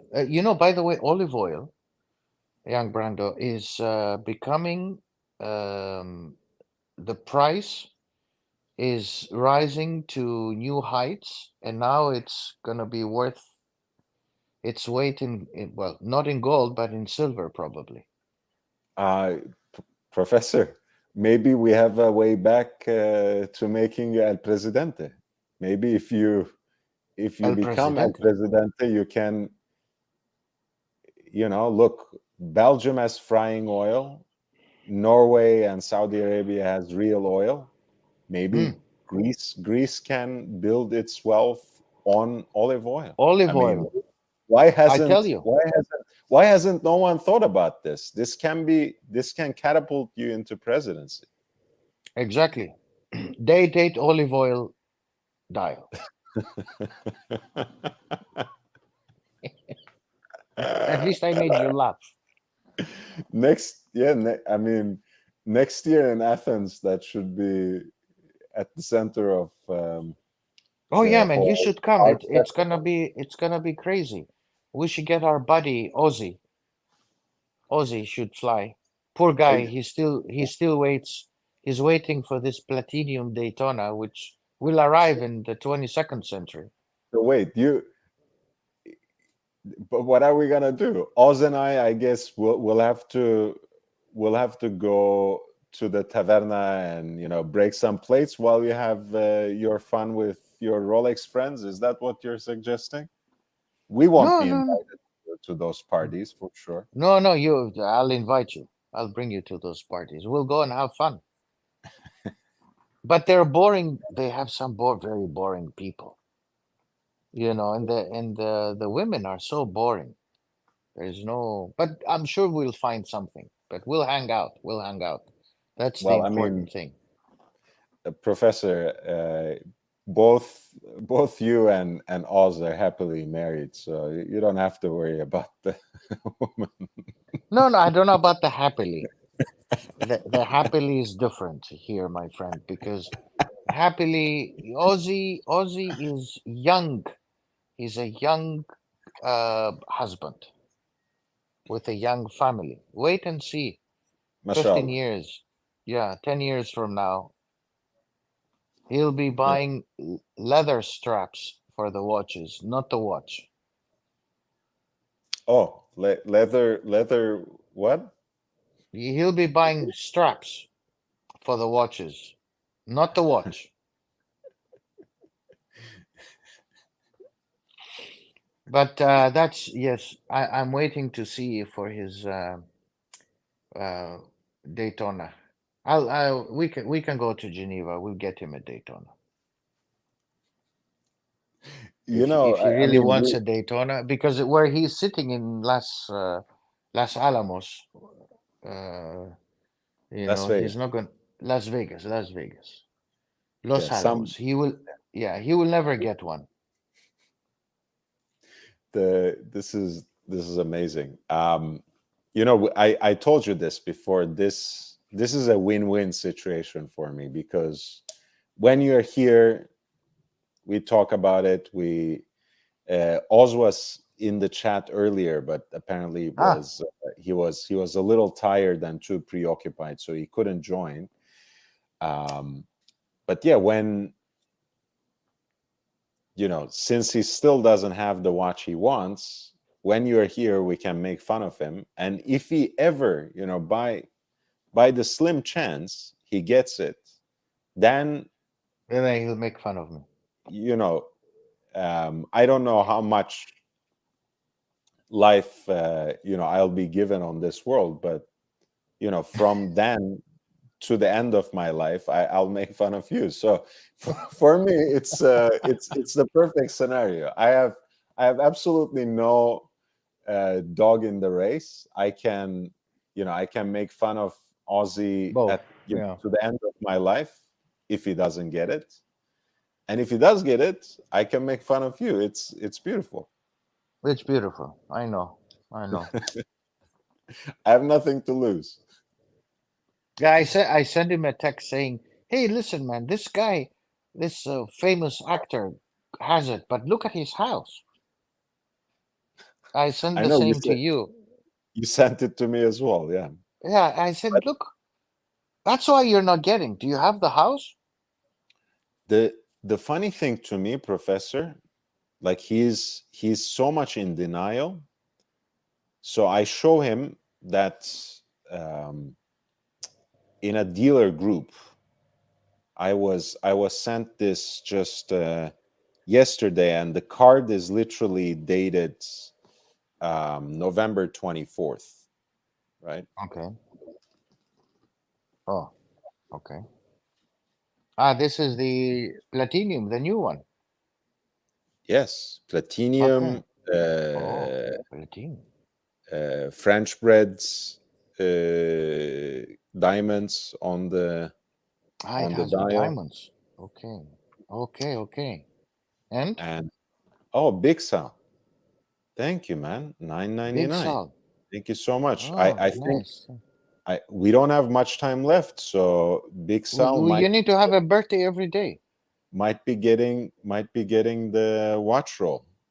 Big Sal. I think you are getting the watch roll. So I got this when by now 2 days ago. Okay. On the 29th, with a card dated November 24th, and it's $124,500. Oh. I mean, not too bad, right? Because the baguette one already is a ridiculously expensive watch. Obviously, it is over list, but anyway, you know, just as a joke, I shared this in our Discord and said, "Hey, what do you think?" And Oz's answer to this was, "Yeah, he has lost it completely." What did he say? He this is what he says. Let's see.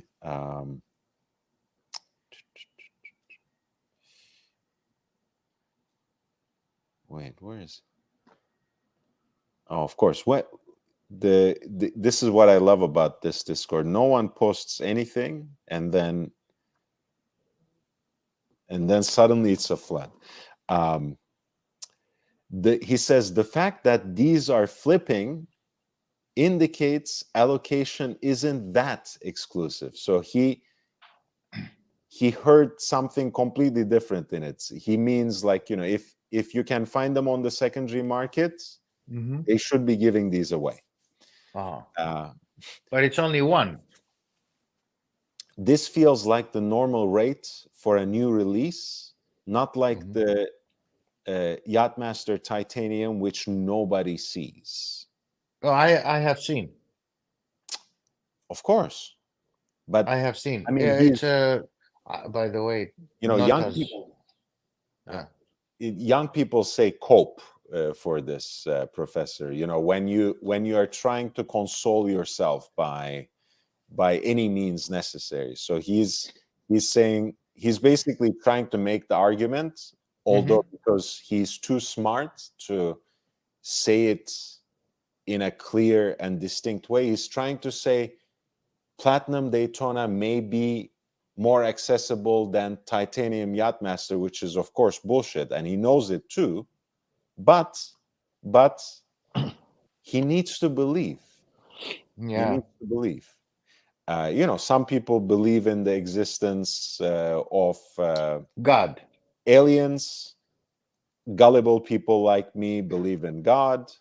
Mm. You know, and Oz believes that he can get a Platinum Daytona one day. More power to him.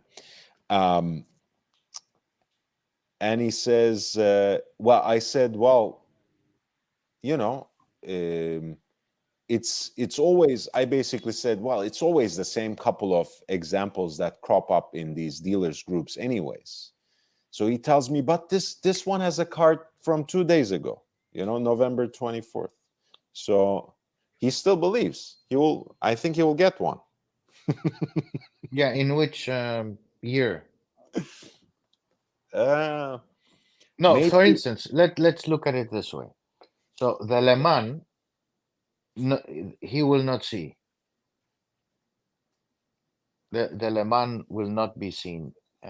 Even I cannot get it. Okay. I'm not a big fan, honestly. Yeah, but you know, I've seen it in the flesh. Yeah, it's okay. It's okay. I prefer the platinum, to be fair.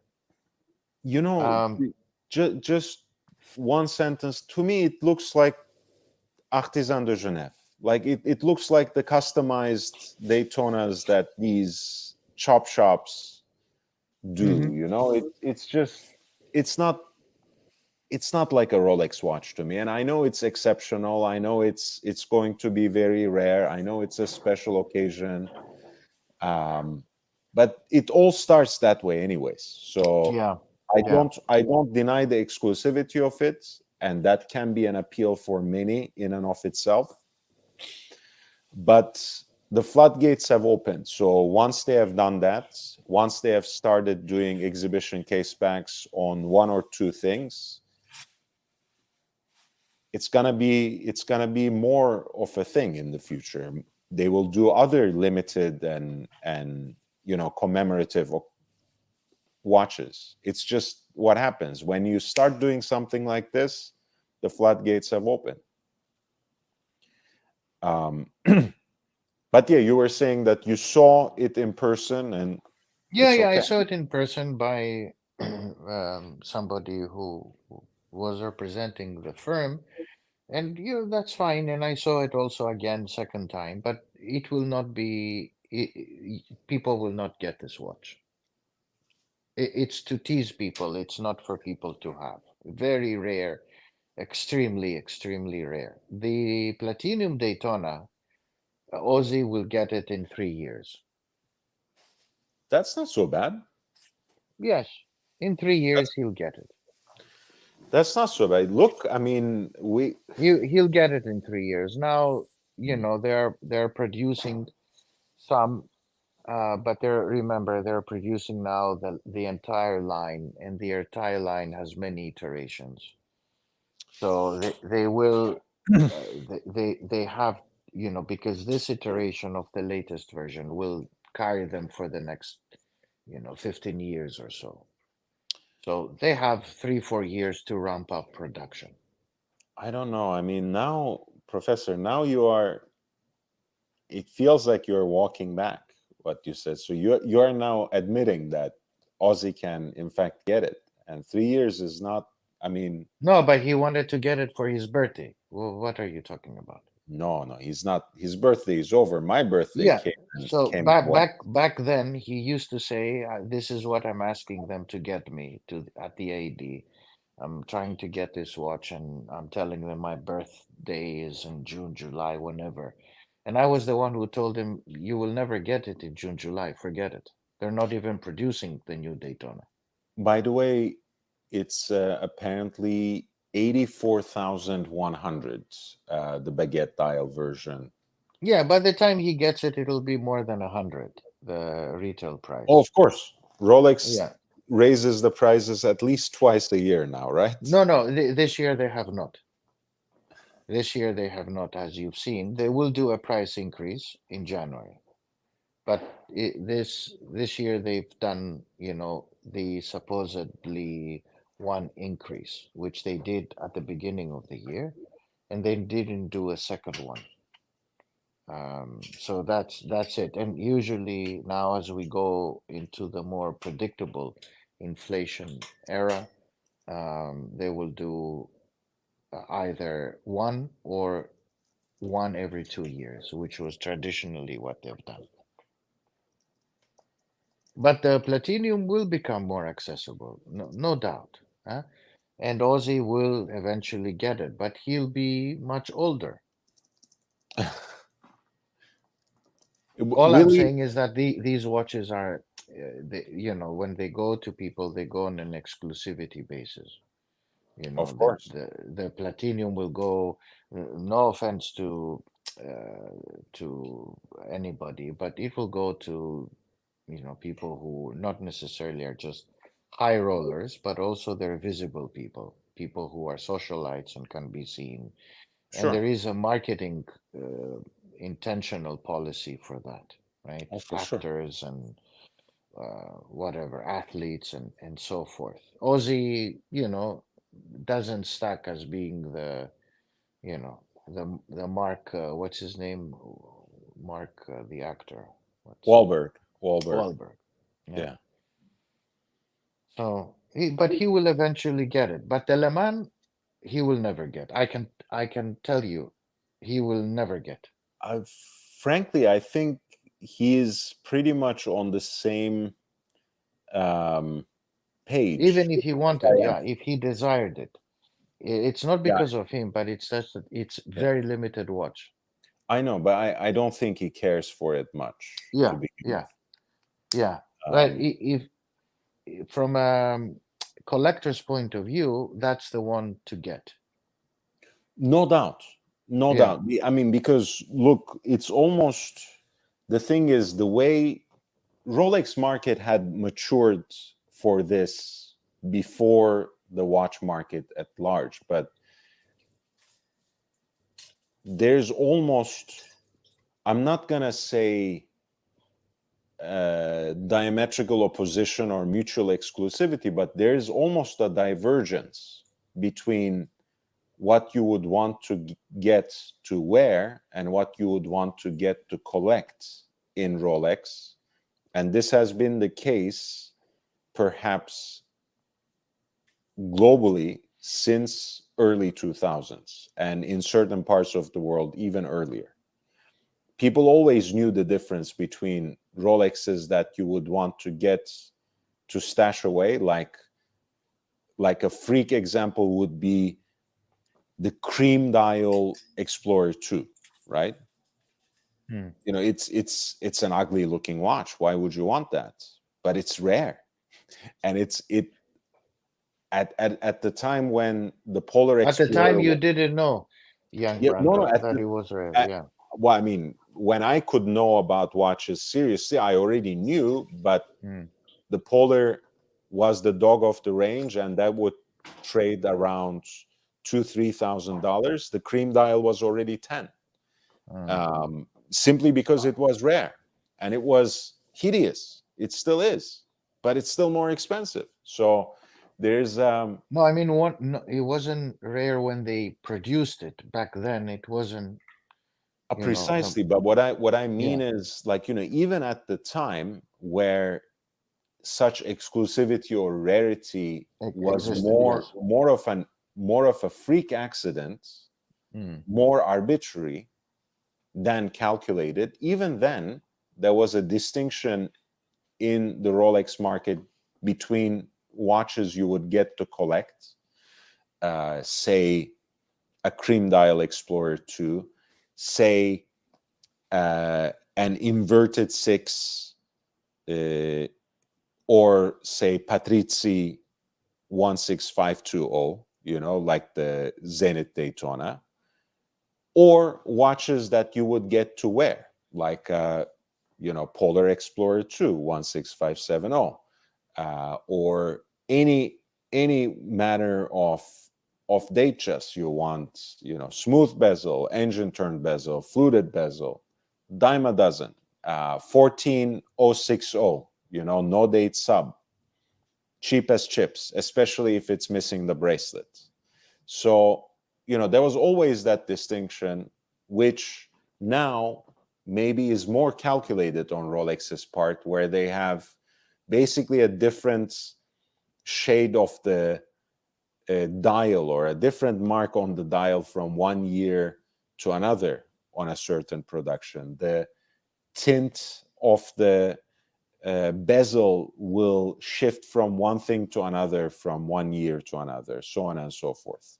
Or they would have something truly special and limited, like they have never done for the 100 years of Le Mans. And obviously, that would be the watch to collect, whereas there's so many other watches to just get and wear and enjoy. Do you know what I mean? Do you agree with what I'm saying? Yeah.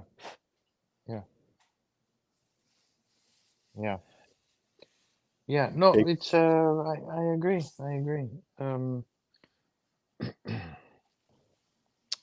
Big Sal says, by the way, and he has that. I mean, speaking of watches to wear and not necessarily collect, that's a beautiful 1921 by Vacheron Constantin that he has in his avatar.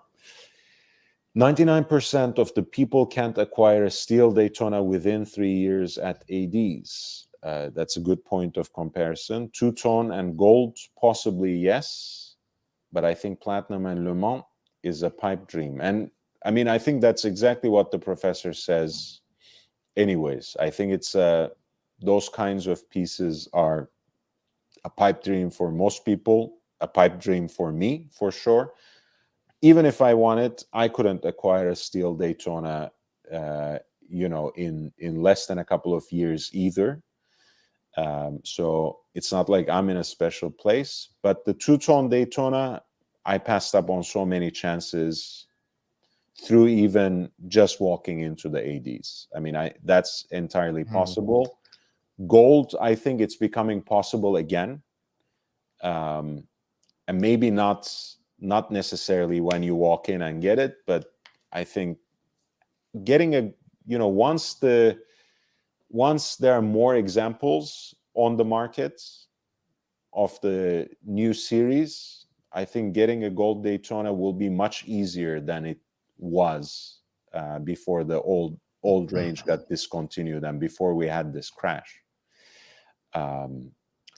And Big Sal, I don't know how well you know Oz.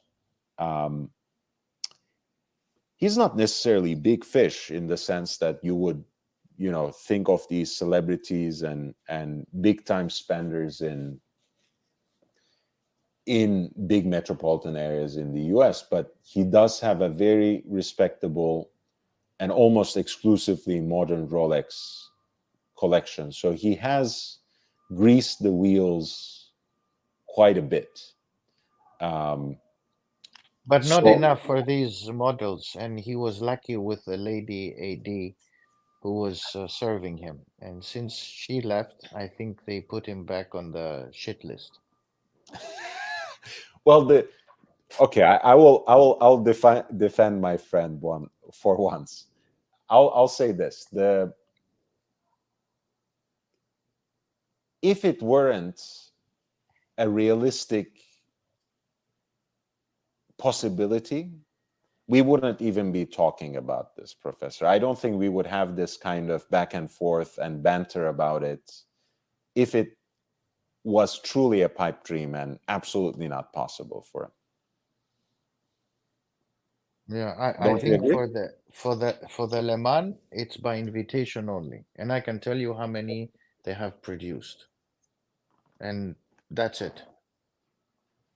So most ADs will not see the Le Mans. That's it. And the production cycle has ended. So even if you want a Le Mans, you will not get today. I mean, unless you are El Presidente. But Professor, what do you say about those watches that you don't like? Garbage. No, not only that. This came up in the Discord too. Let's see. I think Oz used it, referring to you specifically. What you're asking? I don't remember. What was it? Let me see. Yeah, I'll find it. I'll find it. unobtainable. But Le Mans, forget it. It's by invitation. It's by invitation. So even if you put your name, they're just joking with you. They're playing. And they'll say, yes, yes, of course, you know, it's such a super high demand, difficult watch. Most of them will not even see it in flesh, right? Of the 1700 ADs around the world. And in the US, possibly 20% of them will have a chance. Yeah, So for Las Vegas, Los Alamos, Ozzy, even if he prays to I don't know whom, he will never see. For the Daytona, he has a slim chance, the platinum. But it all goes to, allocation and also production cycle. And production cycle now does not favor our friend Ozzy. no, not at all. I wanted to find the exact sentence, but we were fondly remembering you, and he was saying they can take it and keep it. That's as the professor would say. Yes, they can take it and keep it. Yes. Yeah, and I was saying that in a more intimate company, I'm sure the professor has more colorful words to say that. So I was. We were just thinking about you exactly in this context. Oh, thank you. Thank you. Thank you. Yes, so it's okay. And the steel, I mean, I know people who have been waiting for 10 years for this stupid watch. Look, And if you wait for 10 years, my advice is just go and get the bloody thing from the gray market and get done with it. Oh, thank you, Big Cell, for becoming a member. By the way, Thank you. the good things happen too. So when Eric came here, it was for a common friend's wedding. The Wow. last time he came, so we went to this big Persian Jewish wedding. What a beautiful event! Exactly what I Persian needed. Jewish wedding. Wow. Okay. Multicultural. No, one culture, Persian Jewish, no hyphen. That's it. Not a lot of. I have never heard of this combination too much. Are you It's very serious? interesting. Well, Yeah, the Persian Jewish. Yeah. You haven't spent enough time in Beverly Hills, Professor. We have No, to. no, I haven't. Of course not. We have to initiate you, please. Yeah, Persian Jewish? No, Persian, yes. Jewish, yes. Persian Jewish? Honestly, here Yeah. there are. Well, I mean, at least where I go around, where I get around, there are more Persian Jewish people than Persian Muslim people. Really? Yeah. It's, Wow. This is the heartland, Professor. This is the community. But Wow. so Okay. good things happen too. That was the story. The day before the wedding, we were at another friend's house, at another collector who happens to be Persian Jewish as well.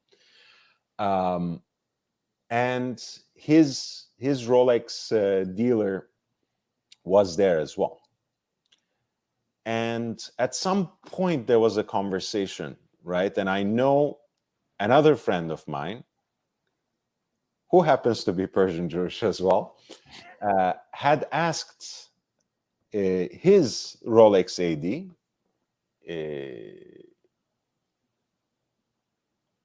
it's my father's 80th birthday. Oh. It's coming up. And it's not a story, right? People make up stories like that, but his wasn't a story. It's coming up. The guy dealt in watches his whole life. He only ever wanted one watch, black dial, Daytona. Can you please make it happen? The day gets closer. Nothing. Almost there. Nothing. Comes in, and it's a place where they sell a bunch of different things, right? And not just jewelry and watches. So he gets 2 baccarat, whiskey tumblers, etc. I'm going to celebrate my father's birthday. Nothing. Anyway, so our host's Rolex dealer, who is there, the sales associate, he's talking with our host about you sent me this guy and he doesn't follow up, and who in their right mind doesn't take a Daytona? And our other friend's ears perk up. He's like, what's going on? It turns out that there was this other guy whom our host had introduced, and he was offered a Daytona, the 116-500 with the black dial, and he didn't take it. He said, I'll come next week, I'll come next month, I'll come. He never took it. So that day, the handshake was made. Before our 2 friends came to the wedding, they went to the AD with Senior, with our 80-year-old rock star, who got his 116-500 LN a little later, but within his 80th year on this earth. So, yeah.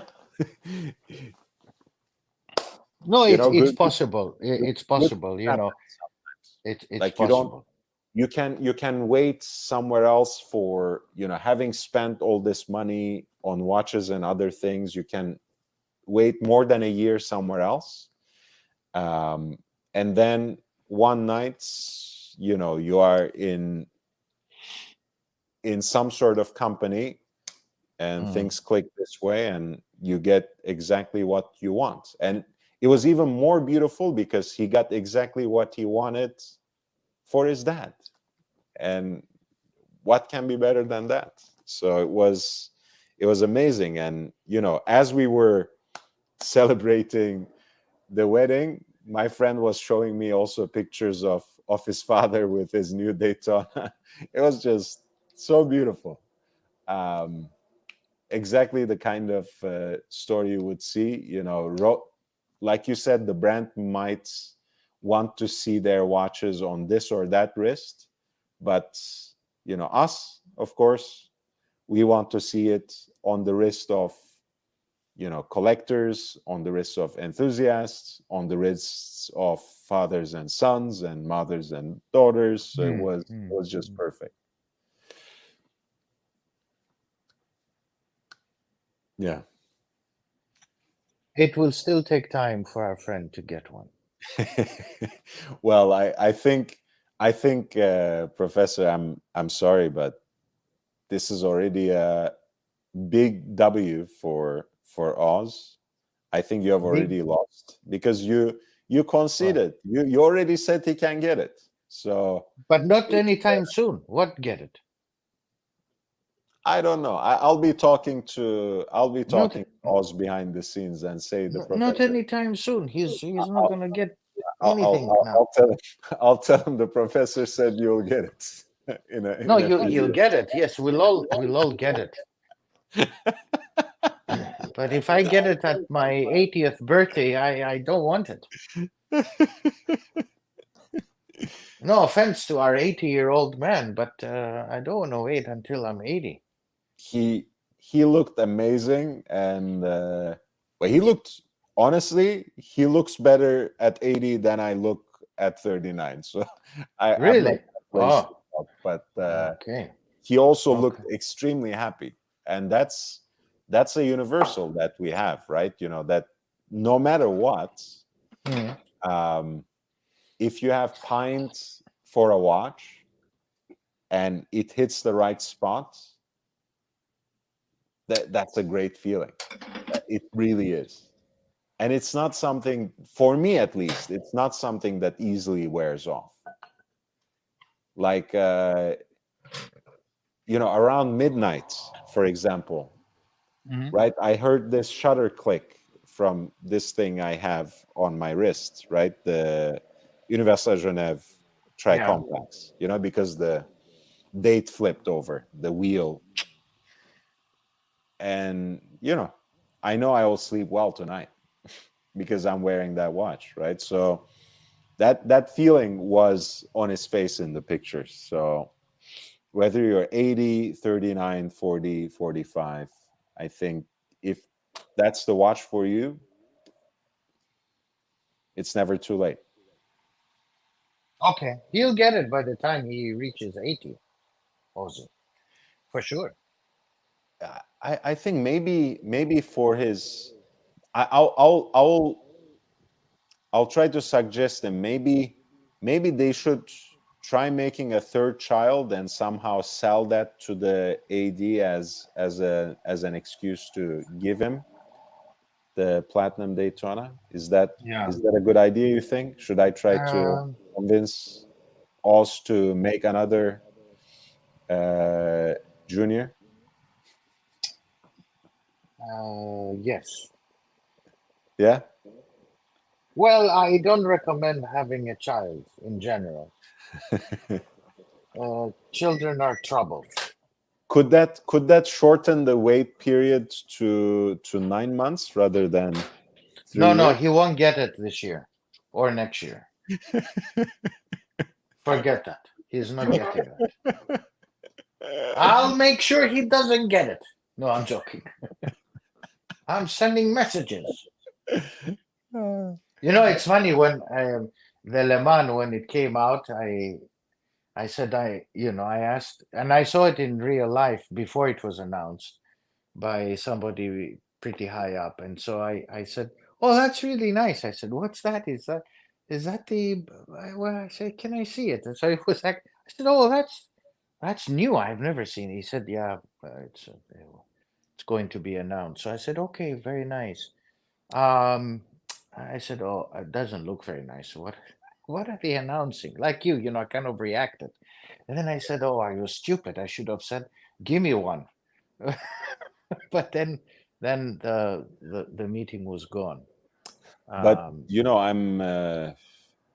I'm exactly like that. I've turned, if I look, other people would berate me and call me stupid, but I've turned down so many watches that I could have turned around and yeah, just sold for 3-4 times as much. yes, yes, But the if same. I just can't, like, that's not how I operate. If it one day becomes my business, I Mm, would mm. have no problem doing it. But as a collector, I cannot buy a watch that I'm not going to wear, Yeah, and just to turn around and sell, I just can't. It doesn't compute, it doesn't work for me. Yeah, all right. That being said, I think this is a good moment to wrap up because we are almost closing on 4 hours and a half. okay. And we had our 2 winners. It's my birthday, but I was giving away 2 watch rolls. The Longines one at the beginning went to the first super chat of the day by Robert Wood, and the Wolf one, which is a little fancier and bigger. It does come in a Longines branded box, and I think it is branded Longines as well. But it is a Wolf one that is going to our friend Big Sal from New York City, because he's the last super chat of the day. This is the roll. I'm not gonna open it up any further. I just want it to be as untouched and unblemished as possible for you, because this is your watch roll now. So I'm not gonna take it off or take it out from here. But thank you for being here. Thank you for your presence and support. Please hit the like button. Young Brando, you're excellent. Hey, Professor. I often listen to you more than you think. Probably 70%. I'm there with you, listening. I should be more careful with what I'm saying then. No, it's okay. It's fine. But I say, look at this guy. Wonderful person, dedicated to the cause. Clearly a watch enthusiast, an expert. You have to be saluted, my friend, for your perseverance, for your dedication. And we have to praise those who do a wonderful job. Thank you, Professor. You're too kind. And Saad, you are too kind as well. Thank you so much. Thank you My so much. wonderful Saad. Yeah, love you, man. Wonderful. This is another gem of the community. Saad For is sure. really he is like you, a watch enthusiast. But true you a true enthusiast. I mean, he has a particular taste, which is, on my phone, my kids, when he calls, he appears, and sometimes I'm driving, and so my son looks at the phone ringing, and it says, "Dad, it's Mr. Saad Date calling." And so one time my daughter said, "Dad, are you having a date with Mr. Saad?" Date. I said, "No, he's my date." Then because they know I'm listening, I'm talking about watches. Then they said, "Oh, it's Mr. Saad, the watch expert, the date." 228238. So he's a wonderful man, and like you, we want to wish you happy birthday, very well deserved, Lord Young Brando. Wonderful stuff. Keep going at it. Patience is going to be rewarded. I tell you from experience, continue what you're doing. Yeah, I don't doubt it. It's gonna come, and it's getting better every day. It's just, of course, there are frustrations and disappointments along the road, and sometimes the energy is not there always. Life gets in the way. Some days are harder than others, but that's with everything else too, right? It's a struggle. If it isn't a struggle, if it doesn't involve some sort of strife, I wouldn't want it anyways. I want to, now that you reminded me of this, I want to actually close with a poem that I really like. Please. This is by Kipling, and it's called If. and it speaks to what you are saying.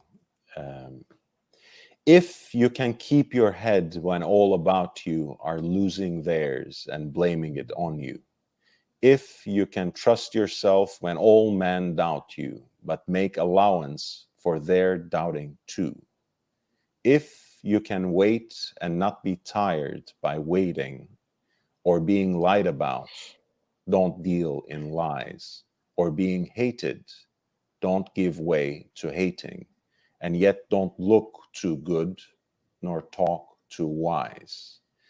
If you can dream and not make your dreams your master, if you can think and not make your thoughts your aim, if you can meet with triumph and disaster and treat those two impostors just the same, if you can bear to hear the truth you have spoken, twisted by knaves to make a trap for fools, or watch the things you gave your life to broken, and stoop and build them up with worn out tools.